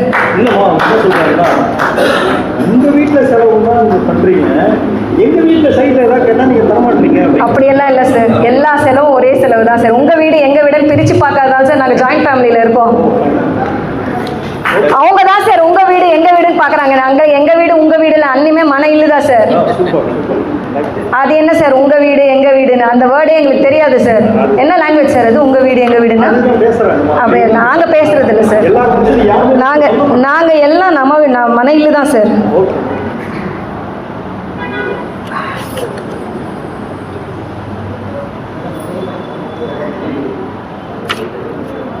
இப்போ அடுத்து நீங்க பாத்தீங்கன்னா நான் வந்து இந்தியா சொல்லிட்டேன், சென்னை சொல்லிட்டேன், நாசா டச் பண்ணிட்டேன். இன்னும் ஒருத்தர் மட்டும் டச் பண்ணிட்டா என்னோட ஸ்பீச்சை நான் க்ளோஸ் பண்ணிப்பேன். யூஎஸ்லேயே வந்து பார்த்தீங்கன்னா ஹையஸ்ட் ரேங்கிங் வந்து பிரசிடென்ட். நமக்கு பிரைம் மினிஸ்டர்னா அங்கே பிரசிடென்ட். உங்களுக்கே தெரியும் அடுத்த பிரசிடென்ட்ஷிப்புக்கு நின்று கண்டெஸ்ட் பண்ணி கண்டிப்பாக வெற்றி பெற போகிறது இப்போ கரண்ட் அங்கே இருக்கிற வைஸ் பிரசிடென்ட் யார்? கமலா ஹாரிஸ். கமலா ஹாரிஸும் பெண் தான். நான் வந்து சென்னை சொல்லிட்டேன், அதான் இந்தியா சொல்லிட்டேன், நாசாலையும் சொல்லிட்டேன் சுனிதா வில்லியம்ஸ். இப்போ யூஎஸில் பார்த்தீங்கன்னா கமலா ஹாரிஸ் வந்து அப்பர் ஹேண்டு தான் இருக்குது இப்போதைக்கு. ஸோ டெஃபினெட்லி நம்ம கமலா ஹாரிஸ் வந்து யூஎஸ் அப்படின்ற ஒரு பெரிய சிட்டிசன்ஷிப் வந்து வாங்கிட்டு அங்கே இருக்கிற அந்த கண்ட்ரியை அவங்களால வந்து மேனேஜ் பண்ண முடியும் அப்படின்னா நம்ம சின்ன சின்ன வீடுகளில் நம்மள மாதிரி அவங்களும் ஸ்டார்ட் பண்ணி தான் வந்திருக்காங்க. இன்னைக்கு நாங்கள் இங்கே இருக்கிறோம், நாளைக்கு நாங்கள் ஏதான ஒரு பெரிய டெசிஷன் எடுத்து பெரிய போனால் அங்கே இருக்கிற ஒரு ஆளுமை திறனில் பெரிய பொசிஷனில் நாங்கள் இருக்கிறதுக்கான சான்ஸ் இருக்குது. நீங்கள் பார்த்தீங்கன்னா நிறைய சிஇஓஸ் நம்ம நடுவரே சொன்னாங்க, நிறைய கம்பெனியோட சிஇஓஸ் பார்த்தீங்கன்னா பெண்களாக இருக்காங்க. அந்த பெண்களை வந்து நினைவு வச்சுக்கவே முடியாது இவங்களால. அதனால் அது இவங்களோட குரூக்கட் மைண்ட் தான் வந்து இவங்களை வந்து இட்ஸ் புல்லிங் டவுன். பெண்களுக்கு அப்படின்னு ஒரு அப்பர் ஹேண்ட் இவங்க கொடுக்கவே மாட்டேங்கிறாங்க. ஆளுமை திறமையில் நீங்கள் என்னதான் பார்த்தீங்கன்னாலும் பெண்களுக்கு மிஞ்சினவங்க பெண்கள் மட்டும்தான், வேறு யாருமே கிடையாது. East or west, women is the best. ரொம்ப அற்புதமாக பேசுனாங்க. அதாவது வெறும் சிக்ஸராகவே அடித்தாங்க. நம்ம இதில் பார்த்து இல்லையா, ரொம்ப பிரமாதமாக பேசுனாங்க. நிறைய விஷயங்கள் சொன்னாங்க. அதாவது பெண்கள் வந்து இப்போ ஆக்சுவலாக இப்போ அமெரிக்காவில் நடக்கிற எலெக்ஷனில் இருந்து விண்வெளியில் இருக்கின்ற இப்போ பிரச்சனைகள் வரைக்கும் கல்பனா எல்லாரையும் பற்றியும் ரொம்ப அழகான பாயிண்ட்டை வச்சுருக்காங்க. எதிர்கட்சிக்காரர்கள் என்ன பண்ண போகிறாங்கன்னு பார்ப்போம். அதுக்கு முன்னாடி ஒரு விஷயத்தை உங்கள்கிட்ட நான் சொல்லணும். என்னன்னா அவங்க சொல்கிற மாதிரி பெண்களுடைய செயல்பாடு ரொம்ப இப்போதைக்கு அதாவது கிட்டத்தட்ட ஒரு 60-70 வருஷத்துக்கு முன்னாடி பார்த்தீங்கன்னா ஆண்கள் தான் வந்து எல்லாமே. நம்ம அப்பான்னா பயப்படுவோம் இல்லையா, நம்ம அப்பா கிட்டே கூட நம்ம பேசுகிறதுக்கு பயப்படுவோம். இப்போ ஷியாமானந்தான் சொன்ன மாதிரி அப்பானாலே ஒரு பயம் இருக்கும், நம்ம கிட்ட கூட நம்ம பேச மாட்டோம். அம்மா தான் எல்லாமே. நமக்காக ஒரு டூர் போகணுமா, நான் சொல்கிறதெல்லாம் ஒரு 40 வருஷத்துக்கு முன்னாடி. இப்போ கிடையாது. இப்போ வந்து எந்த அளவுக்கு வந்து இப்போ எல்லாமே யார்கிட்ட கேட்கணும். இப்போ அப்பாட்ட நீங்கள் கேட்க வேண்டிய அவசியம் கிடையாது, அம்மாட்ட கேட்டாலே முடிஞ்சு போயிடும். அப்பயும் அப்படி தான் அம்மா மூலியமாக அப்பா கிட்ட போய் சாங்ஷன் ஆகிட்டு வருவோம் இல்லையா, அப்படி தான் நடந்துட்டு இருந்தது. சரி, இப்போ என்ன நடக்குது அப்படின்னு நம்ம பார்த்தோம்னா மேடம் வந்து ஒரு நல்ல இந்த சிசிடின்னு சொல்லுவாங்க, காஃபி டே அப்படின்னு சொல்லிட்டு அதை பற்றி தான் சொன்னாங்க. நம்ம கடைசியில் அதை பற்றி நம்ம பார்க்கலாம் என்னன்ட்டு. பெண்களை பற்றி பேசும்பொழுது நிறைய விஷயங்களை அவங்க சொன்னாங்க. அதை மறுத்து எப்படி எதிர்க்கட்சி தலைவர் பேச போகிறாருன்னு எனக்கு தெரியலை. அதற்கு முன்னால் எப்படின்னா பட்டிமன்றத்தினுடைய மரபு என்னன்னா யார் ஃபஸ்ட்டு ஆரம்பித்தாங்களோ அவங்க தான் லாஸ்ட்டாக பேசணும். அதனால் பிரகாஷ் அவர்கள் இப்பொழுது அவர் என்னென்ன பாயிண்ட்டை எதிர்த்து பேச முடியலையோ அதெல்லாம் இல்லை அதெல்லாம் கிடையாது, பெண்கள் தான் இதற்கு வந்து நிர்வாகத்தில் சிறந்தவர்கள் அப்படின்ட்டு அவருடைய பக்கத்திற்கு பலம் சேர்ப்பதற்காக ஒரு 3 நிமிடம் அவர் தன்னுடைய கருத்தை கூறுவார். சபையில் உள்ளோர் அனைவருக்கும் வணக்கத்தை தெரிவித்துக் கொண்டு 3 நிமிடம் கொடுத்திருக்கின்றார். பெண்களை பற்றி பேசிக்கொண்டே இருக்கலாம். அவர்கள் அழகை பற்றி பேசலாம், திறமையை பற்றி பேசலாம், ஆளுமையை பற்றி பேசலாம். இப்போ ஷியாமானந்தா வந்து சொன்னார், அவரது தொழிலில் இன்றைக்கு வியாபாரங்களை சம்பாதிச்சு கொடுத்துக்கிட்டு இருக்கிறதே எது தெரியுமா? இந்த நகை வியாபாரம் தான். அந்த நகை வியாபாரம், வெள்ளி வியாபாரம் எதுவாக இருந்தாலும் அதிகமாக கூட்டிக் கொள்வதே பெண்கள் தான். அந்த பெண்கள் பக்கம் அவர் வராமல் ஏதோ சப்பக்கட்டு காட்டணும்ட்டு அண்ணா வந்திருக்காரு. அப்புறம் பார்த்தீங்கன்னா அவருடைய கடையுடைய ஸ்லோகன் என்னென்ன, என்றும் ஆனந்தமே. என்றும் ஆனந்தமே அப்படின்னா கரெக்ட். இந்த ஆனந்தமே வந்து பெண்களுக்கும் ஓகே, ஆண்களுக்கும் ஓகே, குடும்பத்திற்கும் ஓகே. நல்ல டைட்டில். அந்த ஆனந்தமா இருக்கிறதுக்கு வாழ்க்கையில ஒரு சாந்தி வேணும். சாந்தின்னா அமைதி. அந்த அமைதியை எங்க அண்ணன் ஷியாமளன் ஒரு விஷயத்த நான் பாராட்டணும். அவருக்கு நண்பர்கள் பார்த்தீங்கன்னா நிறைய நபர்கள் இருக்காங்க. வாட்ஸ்அப் குரூப் பார்த்தீங்கன்னா ஒரு 50 வாட்ஸ்அப் குரூப் இருக்காங்க. அனைத்திலுமே அவர் இருக்கிற பல குரூப்பில் நானும் இருக்கேன். டெய்லி ஒரு மீம்ஸ் போடுவார். டெய்லி ஒரு எங்கெங்கே டூர் போகிறாரோ அந்த டூர்லலாம் வந்து வீடியோஸ் எடுப்பார். இந்த வீடியோ, கட்டுரைகள், எழுத்து, பேச்சு, டான்ஸ் எல்லாமே பண்ணுவார். அண்ணன் ஒரு சகலகலா வல்லவன் சொல்லலாம். அந்த சகலகலா வல்லவன் அவ்வளோ அற்புதமாக வீடியோ எடுக்கிறதுக்கு நான் ஆளை வச்சிருக்காரு. எங்கள் அண்ணியார், யார் அந்த அண்ணியாருடைய பெயர்? சாந்தி அம்மா. அந்த சாந்தி அண்ணியார் இருக்கிறதால தான் இவருடைய ஆட்டம் சூப்பராக போயிட்டு, நல்லா போயிட்டு. வியாபாரத்திலும் சரி சரி ஆண்கள் எடுத்துருக்கோம். ஏதோ ஆண்கள் மேல சில விஷயங்கள் வந்து பெண்கள் மேல கோபம் இருக்கலாம். அவங்க கண்டுக்கிறது இல்லை. சரி குழச்சி போட்டுமே அப்படின்னு அவங்க விடுறதால. ஆனால் அவரை ஒருவரை பாராட்ட வேண்டும். இன்று வரை அவர் 2 அண்ணன் தம்பி இருக்கிறாங்க. தங்கை மகள் எவ்வளோ, ஒரு தங்கை பற்றி எனக்கு தெரியும். 2 தங்கை. இவ்வளவு பேரையும் அவரும் அவங்க அப்பா ஸ்தானத்திலிருந்து குடும்பங்கள் திருமணம் பண்ணியிருக்காரு. அதை ஒரு விஷயத்தை பாராட்டணும். கூட்டு குடும்பமாக இன்றைக்கும் தன் தாயை அவர் தான் கூட இருந்து தாய் மேலே மிகுந்த அக்கறை கொண்டவர். அந்த விஷயத்தை எதை பேச்சுக்கு சொன்னாலும் நல்லவைகள் செய்யும் போது நாம் பாராட்ட வேண்டும். அவரை நான் மனமாற பாராட்டுகின்றேன். என் தாய் தந்தையும், எங்கள் வீட்டில் 4 பிரதர்கள், ஒவ்வொருவரும் ஒரு ஊரில் உள்ளோம். அதனால் எங்கள் வீட்டில் கூட்டு குடும்பம் இல்லை. நான் வந்து கம்பெனி ரெப்ரஸன்டேட்டிவாக சேல்ஸ் ஆஃபீஸராக இருந்தேன். அதுக்கப்புறம் சென்னையில் சேல்ஸ் விஷயமாக தான் வந்து மார்க்கெட்டிங்கில் வந்ததால் நான் தனி குடும்பம், எங்கள் அண்ணன்மார்கள்லாம் ஒவ்வொருத்தரும் ஒரு ஆஃபீஸராக தனி குடும்பம். ஆனால் எங்கள் வீட்டில் எங்கள் அம்மா அப்பா வந்து எப்போ வேணாலும் அவங்கவுங்க இஷ்டத்துக்கு வந்துட்டு போவாங்க. 6 மாதம் ஆயிடுச்சுமா நீ வந்து உடனே அந்த வீட்டுக்கு போகலாம், அந்த மாதிரிலாம் இது கிடையாது. எங்கள் வீட்டில் தாய் தந்தை இருந்தார்கள். என் தந்தையார் கூட எங்கள் வீட்டில் இருக்கும்போது தான் இறந்து போனார். சில இடங்களில் கூட்டு குடும்பங்கள் பிரச்சனையாக இருக்கலாம். இப்போ நம்ம நடுவர் ஐயா கூட பார்த்தீங்கன்னா அவருடைய தந்தையும் தாயும் அவர் தான், அவங்க தாயார் கூட அவங்க வீட்டில் தான் இருக்கிறாங்க. ஏன்னா நடுவர் ஐயா கூட பார்த்தீங்கன்னா அவர் ஒரு வங்கி அதிகாரியாக இருந்தார். ஸோ அவரும் பல ஊர்களில் டிரான்ஸ்ஃபர் தான் அந்த மாதிரி. ஆனாலும் விற்பனை செய்து கொண்டிருக்கும் நம்ம வைசிய ஆண்மகன்கள் இன்றும் நன்றாக கூட்டு குடும்பமாக இருப்பவர்கள் இருந்து கொண்டு தான் இருக்கின்றார்கள். சில பிரச்சனைகள் அப்படின்றதுல சில பேர் தெரிஞ்சிருக்கலாம். எல்லோரையும் நம்ம குறை கூறுகின்ற கூட்டு குடும்பங்கள் பெண்களாலோ ஆண்களாலோ இல்லை பொருளாதாரத்தாலோ நமக்கு தெரியாது. அதை பற்றி டாபிக் போயிட்டே இருக்கலாம். அப்புறம் நம்ம சிவராமன் நான் சொன்னார், என்ன சொன்னார்? பசுவை பற்றி எழுதுறான்னா மரத்தை பற்றி எழுதுறான், மரத்தை பற்றி எழுதுறான்னா பசுவை பற்றி எழுதுறான்றார். நான் கேட்குறேன், அன்னை வாசவி எதுக்கே வந்து ஒரு பொய் சொல்லலாமா? பசங்களுடைய டீச்சிங் அப்படி இருக்கா, எப்படி இருக்குன்னு அதை கண்டுபிடிக்க முடியல. நான் என்ன சொல்றது? என்றுமே உண்மைதான் ஜெயிக்கும்ன்றார். அவர் சொல்றதை நான் ஒத்துக்கிறேன். பெண்கள் திறமைசாலிகள் உண்மைதான் ஜெயிக்கும். அந்த ஆணுக்கு அருமையாக பேசுறா, நல்லா பேசினார். அந்த பொய்மை ஜெயிக்கிற மாதிரியே பேசினார். ஆனா அந்த சக்தியை கொடுத்தது யார்? நம்முடைய வாசவி கன்னிகா பரமேஸ்வரி தானே. எந்த ஒரு விஷயத்தையும் அப்பெல்லாம் சொல்லியிருக்காரு நம்ம நடுவர் ஐயாங்க. அண்ணா பார்த்துக்கோங்கண்ணா, அண்ணா பார்த்துக்கோங்கண்ணா அப்படி நான் கேட்டு வாங்குறாரு. ஐயா உங்கள்கிட்ட இருந்த பாயிண்ட் இருந்தா நீ சொல்ல, ஏன் கேட்டு வாங்குறீங்க? எவ்வளவுதான் நிறைய சொல்லலாம். அண்ணா 3 நிமிஷம் தான் கொடுத்துருக்காரு. அதே மாதிரி வைரஸ்ன்னார்ல, அந்த ஒரு விஷயத்த நான் சொல்ல கடமைப்படுறேன். இப்ப வைரஸ் வந்து இல்லாமையே இருக்காதுங்க. ஏன்னா மூக்குன்னா சளி இருக்குதான் செய்யும், வீடுன்னா குப்பை இருக்குதான் செய்யும். அதை ஒரு தொடக்கத்தில் எடுத்து பெருக்கணும், மிக்ஸ் எடுத்து உறிஞ்சிட்டா முடிஞ்சு போச்சு. அதுக்காக பென்ட்ரைவ் யூஸ் பண்ணாமல் இருக்குமா? அதுக்கு தான் வந்து கேஷ் ஃபயர் ஒரு ஃபயர் வந்துச்சு, அந்த எல்லா வைரஸையும் ஒழிக்கிற மாதிரி. எல்லாத்துக்குமே ஒரு மாற்று சக்தி இருக்கின்றது. மிகச்சிறந்த ஒரு நல்ல வாய்ப்பை கொடுத்த நடுவர் ஐயாவிற்கும் இந்த எஸ்கேபிசி ட்ரஸ்ட் நிர்வாகத்தினருக்கும் மிகப்பெரிய ஒரு சிறந்த 48 நாள் மண்டல பூஜை, இது 45வது நாள் என்று நினைக்கின்றேன். எங்கள் 60க்கும் வாய்ப்பை கொடுத்த இந்த நிர்வாகத்திற்கு, அன்னை வாசவிக்கு மிகப்பெரிய நன்றியை தெரிவித்துக் கொள்கின்றேன். ரொம்ப அற்புதமாக பதிலெலாம் சொன்னார்.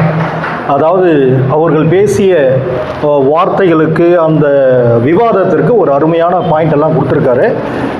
நேரம் சென்று கொண்டிருப்பதால் ஷியாமானந்த் அண்ணா அவர்கள் அதெல்லாம் கிடையவே கிடையாது, நிர்வாகத்தில் சிறந்தவர்கள் ஆண்கள் தான் அப்படின்னு பேச போகிறாரா, இல்லைங்க நாங்கள் விட்டு கொடுத்துட்றோம் பெண்கள் நீங்கள் வேணால் தீர்ப்பு சொல்லிடுங்கன்னு சொல்ல போகிறாரான்றதை பார்க்கலாம். வாய்ப்பு தந்ததற்கு நன்றியை கூறி, நான் வீட்டில் இருந்து கிளம்புறப்பயே நினச்சிட்டு தான் வந்தேன், எதிரணியில் உள்ளவங்க எவ்வளோ பாவம் கஷ்டப்பட்டு எல்லாத்தையும் ரெடி பண்ணி மேட்டை எடுத்து வந்திருக்காங்க, நம்ம வந்து அதுக்கு கவுண்டர் தரக்கூடாது அப்படின்னு சொல்லிட்டு. அப்புறம் தான் நினச்சேன், நான் கவுண்டர் கிடையாது செட்டியார் அப்படின்றதுனால தான் சில விஷயங்கள் சொல்ல வேண்டியிருக்கு. நம்ம பிரகாஷ் நான் பேசுகிறப்ப சொல்கிறாரு, இங்கே வந்து இப்போ பார்த்தோம் அப்படின்னா காலையில் எழுந்திரிச்சு பெண்கள்லாம் சமைக்கிறாங்களாம். நீங்கள் எந்த காலத்தில் இருக்கீங்க? ஏதாவது பழசை பற்றி பேசுகிறீங்க, இப்போ மறுபடியும் மிடில் லெவலில் பேசுகிறீங்க, கடைசி அவளை பற்றி பேசுகிறீங்க. இன்றைக்குள்ள நிலைமை என்ன தெரியுமா? எங்கே பார்த்தாலும் ஸ்டுடியோ அப்பார்ட்மெண்ட்ஸ் அப்படின்றது வந்து ரொம்ப பெரிய அளவில் வந்து இப்போ பெருசாகிட்டு இருக்குது. அங்கே வந்து பார்த்தீங்கன்னா கூடிய வரைக்கும் சமையலறைகளை வைத்து வீடு கட்டாத ஒரு நிலைமையில் இருக்கிறோம். எப்போ வந்து ஸ்விக்கி, ஊபர் ஈட்ஸு, டன்சோன்ட் வந்துச்சோ, இந்த சமைக்கிற அப்படின்றது இல்லாத ஒரு நிலையில் தான் இன்றைய காலகட்டங்கள் இருக்கிறது. ஒரு பெண் வந்து தாய் ஒரு மகளை பெற்றெடுக்கிறாள், பாசத்தை கொட்டுகிறாள், வளர்க்கிறாள். என்னதான் இருந்தால் கூட அந்த பெண்ணை தாரை வாய்த்து கொடுப்பது யார்? அந்த பெண்ணை தாரை வார்த்து கொடுப்பது ஆண் தாங்க.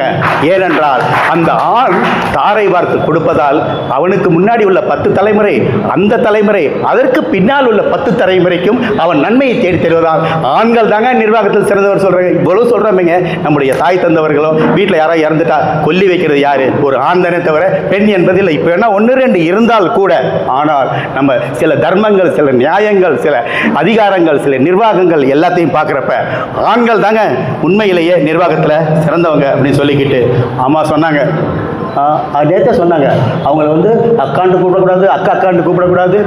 என்னுடைய சின்ன தங்கச்சியை பார்த்து நான் சொல்லிக்கிறேங்க. அவங்க ஒரு மேட்டர் ஒன்று சொன்னாங்க, பாரத் மாதா கி ஜெயன்னா சொல்கிறோமோ, யாருமே வந்து அவங்க அன்னையை வந்து யாருமே வந்து தவறாக பார்ப்பது கிடையாது, அவங்களை போற்றாமல் இருப்பது கிடையாது. ஆனால் அதை சொன்ன நாங்கள் திருப்பி என்ன சொல்கிறோம்? ஜெய் ஜவான் ஜெய் கிசான் தானே சொல்கிறோம். எதுக்கு ஜெய் ஜவான் ஜெய் கிசான்? ஏனால் வாழ்க்கை என்பது அது அந்த நம்முடைய வாழ்க்கை என்பது எப்படி இருக்குது அப்படின்னா, நம்மை பாதுகாக்கின்ற இராணுவத்தினர்களாலும் நமக்கு சோறை கொடுக்கின்ற விவசாயிகளால் தான் இருக்கிறதே தவிர, அதனால் தான் நம்ம வந்து பாரத் மாதா கி ஜி அப்படின்னு நாங்கள் சொல்கிற நாங்கள் எப்போதும் அன்னையை மறக்கக்கூடாது. நீங்கள் சொல்கிறது சரிதான். இந்த ஜெய் ஜவான் ஜெய் கிசான் என்ற வார்த்தையும் சேர்த்து தாங்க சொல்கிறேங்க. இப்போ வீட்டை சுத்தமாக வச்சுக்கிறதுல வந்து பெண்கள் தான் அப்படின்னு நீங்கள் சொல்கிறது வந்து சரியான பாயிண்டாக இருக்கலாம். அது அவங்களுடைய கொடுக்கப்பட்ட கடமை இருந்தால் கூட எங்கள் வீட்டை பொறுத்த வரைக்கும் சுத்தமாக வைத்துக் கொள்வதில் நானும் என்னுடைய மனைவியும் ஈக்குவலாக அங்கே பங்காற்றி கொண்டிருக்கிறோம். ஒரு சின்ன விஷயத்தை உங்கள்கிட்ட சொல்லிட்டு, பெண்கள் தான் நம்ம பிரகாசன கடைசியாக ஒரு வார்த்தையை விட்டார், பெண்கள் வந்து கடையில் தான் நகை வாங்குறாங்க. ஆனால் அப்படி இருக்கப்ப நீங்கள் வந்து என்றும் ஆனந்தமெல்லாம் போட்டிருக்கீங்க. அப்படி இருக்கப்ப பெண்கள் பக்கம் பேசாமல் ஆண்கள் பக்கம் பேசுகிறேன்னு சொல்கிறீங்களேங்க. அந்த நகை வாங்குறது காசு கொடுக்கறது பெண்களா? ஆண்கள் தாங்க. ஒவ்வொரு பெண்ணின் வெற்றிக்கு பின்னாலும் ஒரு ஆண் இருக்கிறான். இதில் ஏதாவது யாருக்காவது மாற்று கருத்து இருக்குதா?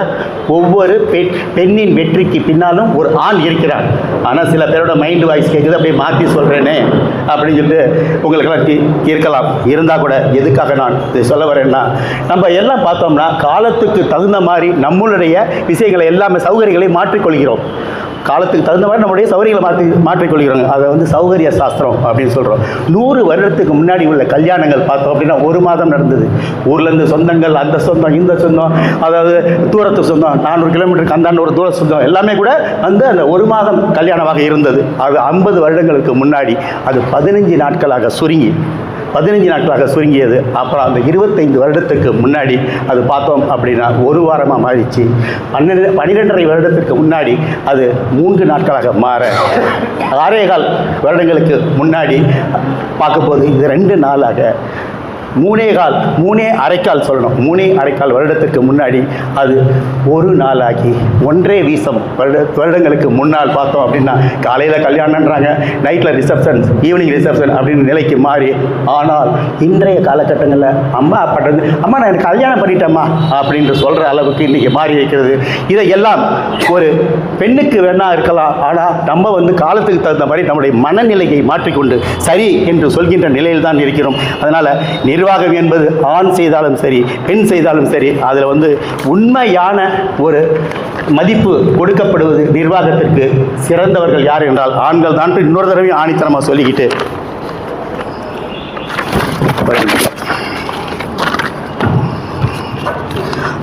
இதுக்கு முன்னாடி பேசுனதை நான் திருப்பி சொல்ல போகிறேங்க.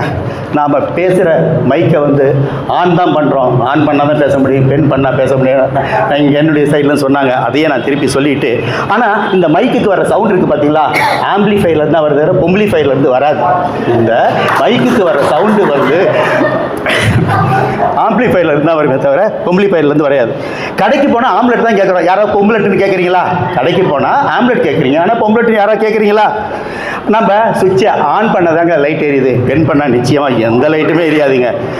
அவசர ஊர்திக்கு ஆம்புலன்ஸ் தான் பேர் வச்சான். அவசர ஊர்திக்கு ஆம்புலன்ஸ் தான் பேர் வச்சான். ஏன் பொம்புலன்ஸுன்னு பேர் வைக்கல? ஏன்னா அந்த பொம்புலன்ஸு சீவி சிங்காரிச்சிட்டு வந்துடுறதுக்குள்ள இந்த ஆள் போயே சேர்ந்துருவாங்க. அதனால தான் அதுக்கு ஆம்புலன்ஸுன்னு பேர் வச்சான் அப்படின்ற ஒரு சின்ன விஷயத்தை அவங்கள்ட்ட பகிர்ந்து கொண்டு, ஏன்னா என்ன நடுவர் என்ன பெருசாக என்ன திரும்ப சொல்லிட போகிறாரு, வீட்டுக்கு போகணும், இருந்தாலும் என்ன சொல்கிறது அப்படின்னு சொல்லிட்டு இந்த நேரத்தில் அவர் என்ன பண்ணுவார் அப்படின்னா, ஜென்ரலாகவே தன்னை அர்த்தநாரீஸ்வரராக மாற்றிக்கொண்டு, அந்த நடுவர் தன்னை அர்த்தநாரீஸ்வரராக மாற்றிக்கொண்டு, ஆண்கள் தான் எல்லாம் சிறந்தவங்க, இருந்தாலும் வந்து பெண்கள் வந்து அவங்களுக்கு சப்போர்ட்டாக நிர்வாகத்தில் இருக்கிறதுனால தான் ரெண்டு முடியுது அப்படின்னு சொல்லுவாங்க. இங்கே வந்து அவங்க ஜெயிக்கிறாங்களா நாங்கள் ஜெயிக்கிறாங்களா அப்படின்ற பிரச்சனையே கிடையாதுங்க. எங்களை பொறுத்த வரைக்கும் நாங்கள் 3 பேர் இருக்கோம் பார்த்தீங்களா, வைசிய சங்கமம் அப்படின்ற ஒரு வாட்ஸ்அப் ஹெல்பிங் குரூப்பில் நாங்கள் இருக்கோங்க. இவர் ஜெயிச்சாலும் ஒன்று தான், ஆண்கள் என்று சொல்கிற நான் ஜெயிச்சாலும் ஒன்று தான், பெண்கள் என்று சொல்கின்ற பிரகாஷ் ஜெயிச்சாலும் ஒன்று தான். ஆக ஜெயிக்க போகிறது வைசிய சங்கமமும் நம்முடைய வைசிய குலம் தான் என்று சொல்லிக்கொண்டு அருமையான வாழ்வு நன்றி.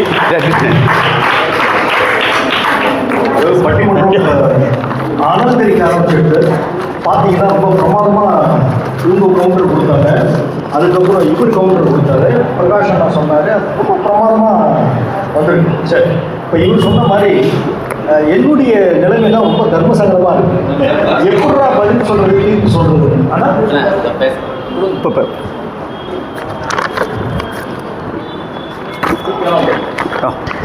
மறந்து வணக்கம். இங்கே நடக்கிறது வந்து ஒரு நல்ல பட்டி சொல்கிறோம். அது நல்லா இருக்கு அருமையானது. ஆடியன்ஸோட பேச பார்த்து நம்ம தெரிஞ்சுக்கலாம். அதாவது உட்கார்ந்த இடத்துலேருந்து அடுத்து என்ன கருத்து வரும், அடுத்து என்ன வரும் அப்படின்ற அந்த ஒரு ஆர்வத்தோடய நம்ம இருக்குமே தவிர வந்து ப்ரொலாக்டாக போயிட்டு இருக்கு. எல்லா பார்ட்டிசிபெண்ட்ஸும் ரொம்ப நல்லா பண்ணிடுறாங்க. அதாவது ஒரு சப்ஜெக்ட் வந்து பட்டிமன்றத்துக்கு எப்போ வருது அப்படின்னு கேட்டீங்கன்னா, இந்த பக்கம் முடிக்கணுமா அந்த பக்கம் முடிக்கணுமா, யார் ஜாஸ்தி யார் குறைச்சல் அப்படின்னு பார்க்கும்போது தான் அந்த சப்ஜெக்டை பட்டிமன்றத்துக்கு வருது. இது வந்து பட்டிமன்றத்துக்கு வர சப்ஜெக்ட் எல்லாமே எந்த பக்கமும் முடியாது. வாத திறமை, யார்கிட்ட திறமை இருக்கோ அந்த வாத திறமை பொறுத்து தான் வந்து அந்த முடிவு அமையும். வந்து என்னுடைய ஒரு சின்ன கருத்து நான் சொல்லலாம்னு இருக்கேன். நான் வந்து நிர்வாகத்தில் திறமையானவர்கள் பெண்களே அந்த பக்கம் பேச ஒரு சில சப்ஜெக்ட் வந்து ஒரு நிமிஷம் பேசியிருக்கேன். நான் வந்து சென்ட்ரல் எக்ஸைஸ் டிபார்ட்மெண்ட்டில் கண்காணிப்பாளர் சூப்பர்டெண்டாக இப்போ ரிட்டையர் ஆகியிருக்கேன். 34 வருஷம் சர்வீஸ் இருக்குது. எனக்கு வந்து அந்த கிளரிக்கல் கேடர் டைப்பிஸ்ட்லேருந்து இன்ஸ்பெக்டர் ஆகி சூப்பர்டெண்டாகி அதெல்லாம் எல்லா கேடர் வரும்போது எனக்கு சுப்பீரியர்ஸ் பாஸ் வந்து ஒரு 40% பெண்கள் 60% ஆண்கள் இருக்காங்க இந்த 34 வருஷத்துலையும். ஆனாலும் ஒரு பர்மிஷன் வாங்குறோம், ஒரு லீவ் வாங்குறோம் அப்படின்னும் போது பெண்கள் நிர்வாகத்தில் இருக்கும்போது கேட்கறது நம்ம அச்சப்படுறோம். ஏன்னு கேட்டீங்கன்னா பெண்கள் வந்து ரொம்ப பர்ஃபெக்டாகவும் ரொம்ப ஸ்ட்ரிக்டாகவும் இருப்பாங்க. ஆண்கள் வந்து அந்த மாதிரி கிடையாது, கொஞ்சம் லூஸாக இருப்பாங்க. லூஸ் மீன்ஸ் கொஞ்சம் லிபரலாக இருப்பாங்க. அது வந்து என்னால் தெரிஞ்சுக்க முடியுது. அது பெண்களோட திறமை. அது எப்படின்னு கேட்டீங்கன்னா, எங்கேயுமே பெண்கள் வந்து அவங்க கொடுத்த வேலைகளை பர்ஃபெக்டாக முடிக்கணும்னு எதிர்பார்த்து அவங்க சபார்டினேட்ஸ் லீவ் தர மாட்டாங்க. நான் நிறைய ஃபேஸ் பண்ணியிருக்கேன். ஸோ அதை வச்சு என்னோட சர்வீஸ் வச்சு வந்து பெண்கள் வந்து நிர்வாகத்துக்கு ஜாஸ்தியானவங்க நான் சொல்றேன். ரெண்டாவது வந்து இப்போதான் வந்து நான் ஒரு வாட்ஸ்அப் மேட்ரிமோனி குரூப் வச்சிருக்கேன். இதில் வந்து 1020 மெம்பர்ஸ் இருக்காங்க. வாரத்தில் ஒரு கல்யாணம் நடந்துட்டு இருக்கு. அதில் வந்து எப்படி கேட்டீங்கன்னா பெண்களோட பார்ட்டிசிபேஷன் கம்மியாக இருக்கும். அதாவது ஒரு 35% 40% பெண்கள் இருப்பாங்க, 60% ஆண்கள் இருப்பாங்க. எல்லாருமே சாஃப்ட்வேர் கம்பெனியில் வேலை செய்வாங்க. ஆனாலும் பெண்களோட பேக்கேஜ், பெண்களோட ஸ்டேட்டஸ் பார்க்கும்போது ஜாஸ்தியாக இருக்காது. ஏன் ஜாஸ்தியாக இருக்குன்னு கேட்டீங்கன்னா, ஒரு கம்பெனியில் அவங்க சாஃப்ட்வேர் இன்ஜினியராக சேரும்போது அடுத்தடுத்து அவங்க சுப்பீரியர் கொடுக்குற வேலையை முடிச்சு நல்லா பேராகி ஒரு பெரிய லெவலுக்கு வந்துடுறாங்க. ஆண்கள் வராங்க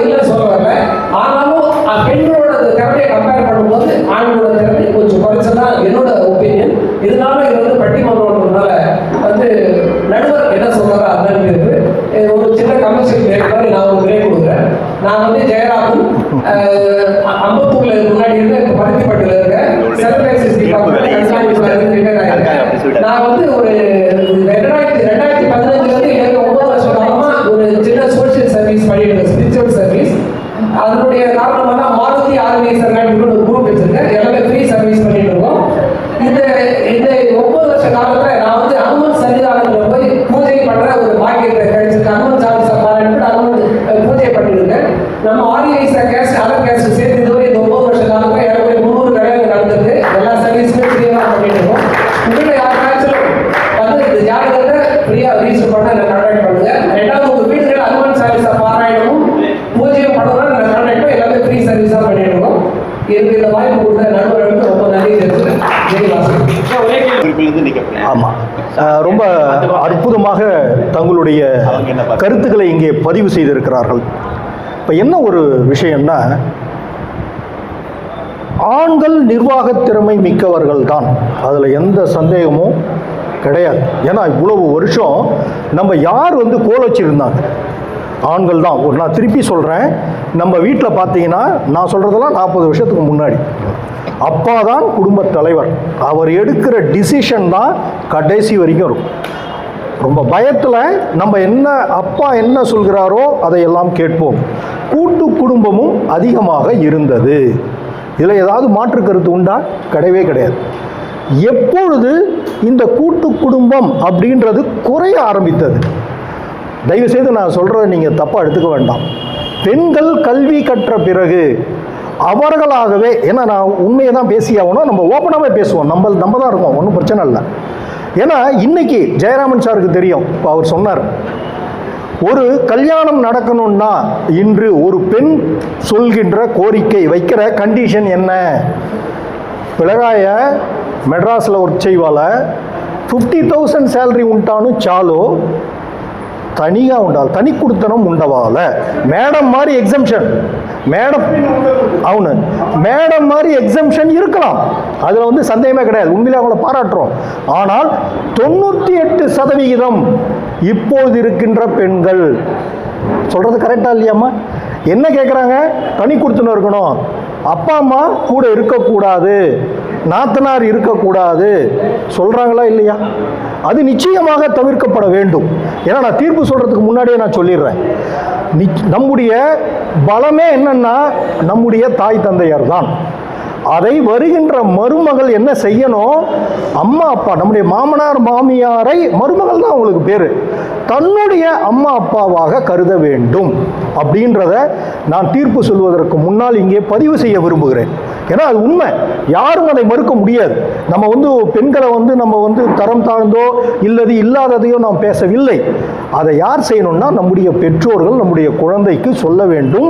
அவர்கள் இதை மாதிரி கோரிக்கை வைத்தால் தயவு செய்து அதை போல கோரிக்கை வைக்க வேண்டாம், பெற்றோர்களை மதிக்க வேண்டும் அப்படின்றத நம்ம நிச்சயமாக சொல்லித்தர வேண்டும். சரி, இப்போ நம்ம பார்க்கலாம். இப்போ கடந்த 40 வருடங்களாக நிறைய சேஞ்சஸ் வந்திருக்கு. ஏன்னா பெண் கல்வி வந்து அதிகமாக இருக்குது. முத்துலட்சுமியை பற்றி பேசுனாங்க, அந்த கேன்சர் இதை பற்றி பேசுனாங்க, முத்துலட்சுமி ரெட்டியை பற்றி பேசுனாங்க. அதெல்லாம் உண்மைதான். அப்போ வெளியிலே போக முடியாது. MBBS அவங்கள சேர்க்கவே இல்லை, போராடி அவர்கள் சேர்த்து மிகப்பெரிய சாதனையை நீங்கள் அடையாறில் பண்ணியிருக்காங்க. அதே போல் இந்த காலத்தினுடைய மாற்றம், பெண்களுடைய கல்வி நிறைய சேஞ்சஸை கொண்டு வந்திருக்கு. அதில் ஒன்று தான் இந்த மாதிரி தனி கொடுத்தனம், வெளியில் போகணும், அப்பா அம்மாலாம் அப்படி இல்லை, அதெல்லாம் வேண்டாம். இனிமேல் தயவு செய்து அதை நம்முடைய குழந்தைகளுக்கு நாம் சொல்லிக் கொடுப்போம்.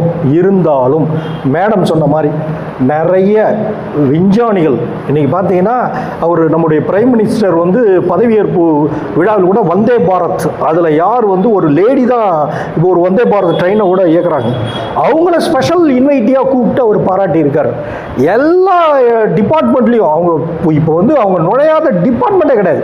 இஸ்ரோல இருந்து எல்லா டிபார்ட்மெண்ட்டும் அண்டார்டிகா போனாங்க. அங்கேயும் பார்த்தீங்கன்னா ஒரு பெண் 403 நாட்கள் அங்கே அண்டார்டிகாவில் இருந்துட்டு வந்துட்டு இருந்திருக்காங்க.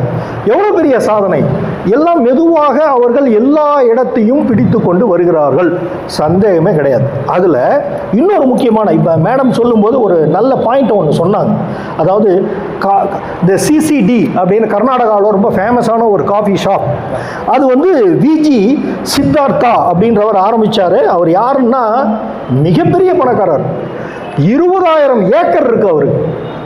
காஃபி எஸ்டேட் பயங்கரமாக எக்ஸ்போர்ட் பண்ணியிருந்தாங்க, நிறைய பிஸ்னஸ். என்ன ஆயிடுதுன்னா ஒரு காஃபி ஷாப் ஆரம்பித்தா என்னன்னு அவருக்கு ஒரு ஐடியா ஆரம்பித்தார். ஆனால் என்ன ஆயிடுச்சுன்னா அதில் சரியாக அவரால் கான்சன்ட்ரேட் பண்ண முடியல, இல்லை இன்னும் சில பிஸ்னஸ்லாம் அவர் போனதுனால அவருக்கு கிட்டத்தட்ட 7,000 கோடி ரூபாய் அவருக்கு லாஸ் ஆகிடுது. இன்கம் டேக்ஸ் ரெய்டு வந்துடுச்சு. அவங்க வந்து நிறைய ட்ரபிள் கொடுத்தாங்க, அவருக்கு நிறைய நோட்டீஸ்லாம் கொடுத்தோடனே அவர் ரொம்ப ஸ்ட்ரெஸ் ஆகிடுது. அவரால் பதில் சொல்லவே முடியல, அவருக்கு ரொம்ப ஷேம் ஆகிடுது.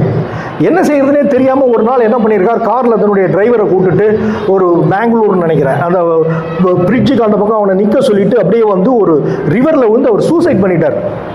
அவரை நம்பி 25,000 பணியாளர்கள் ஒர்க்கர்ஸ் இருக்காங்க. என்ன செய்யறது? குடும்பத்தில் ஒரே பிரச்சனை, என்ன செய்யறதுனே தெரியல. அவருடைய மனைவி இருக்காங்க, அந்த மனைவி பேர் மாளவிகா ஹெக்டேன்னு பேர். இவங்க யாருன்னா கர்நாடகாவுடைய முன்னாள் முதலமைச்சர் கிருஷ்ணா, SM கிருஷ்ணாவுடைய பெண் அந்த அம்மா தான்.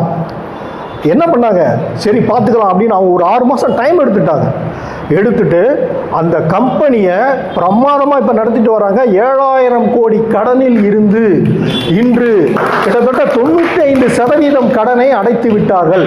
இன்னைக்கு காலையில் நியூஸ் பேப்பருங்க, இன்னைக்கு காலையில் நான் பார்க்குறேன் மாளவிகா ஹெக்டேவை பற்றி ஒரு நியூஸ். இன்னைக்கு போய் பேப்பரில் பாருங்கள், டைம்ஸ் ஆஃப் இந்தியாவில் செபியில் வந்து அவங்க மேலே ஏதோ ஒரு ப்ராப்ளம் இருக்குது, அவங்களுக்கு ஏதோ ஃபைன் போட்டிருக்காங்க. அந்த ஃபைனை கூட இன்னைக்கு என்ன பண்ணிட்டாங்க, கேஸை வந்து நான் ப்ரொலாங் பண்ண விரும்பலை, நான் கட்டிடுறேன், எனக்கு என்னுடைய கம்பெனி தான் முக்கியம், என்னுடைய ஒர்க்கர்ஸ் முக்கியம், என்னை நம்பி 25,000 பேர் இருக்காங்கன்னு சொல்லிட்டு கேஸை வந்து ப்ரொலாங் பண்ணாமல் பைசாவை கட்டிட்டு அந்த கேஸை நீங்கள் முடிச்சுட்டாங்க. இன்னைக்கு பேப்பரில் வந்துருக்கு. எவ்வளோ ஒரு சிறந்த நிர்வாகியாக அவங்க திகழ்கிறாங்கன்றது நமக்கு தெரியும். இன்னொன்று, இப்போ இன்னொரு செய்தி நம்ம பேசும்போது நான் சொன்ன ராஜராஜ சோழன், ராஜேந்திர சோழனை பற்றி கல்வெட்டு திருவையாறில் இருக்குன்னு.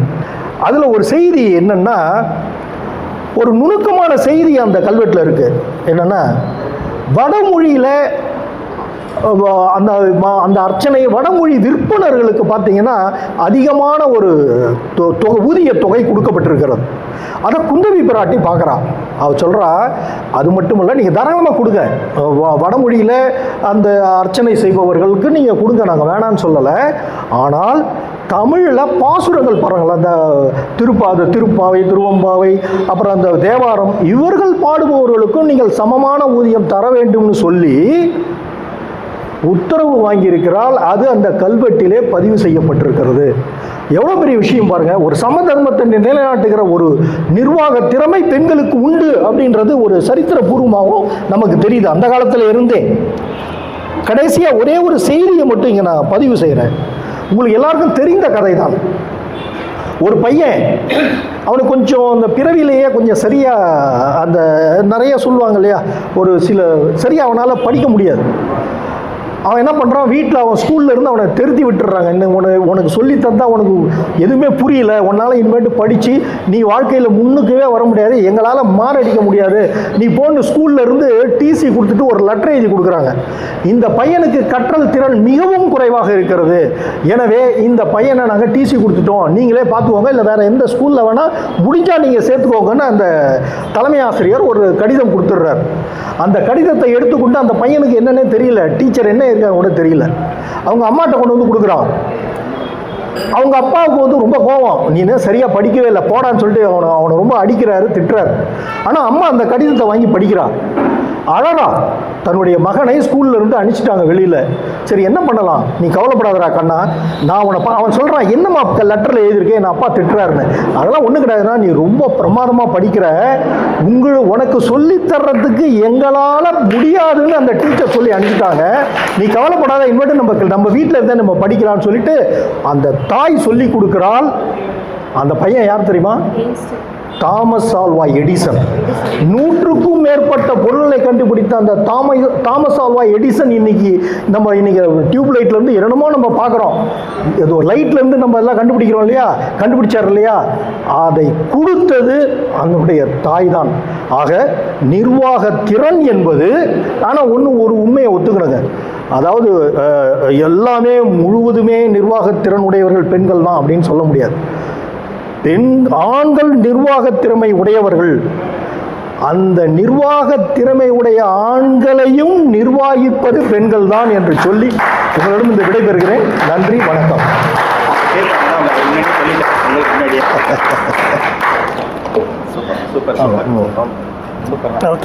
போலாமா? டைம் ஆயிடுச்சு. தேங்க்யூ. நமஸ்காரம்.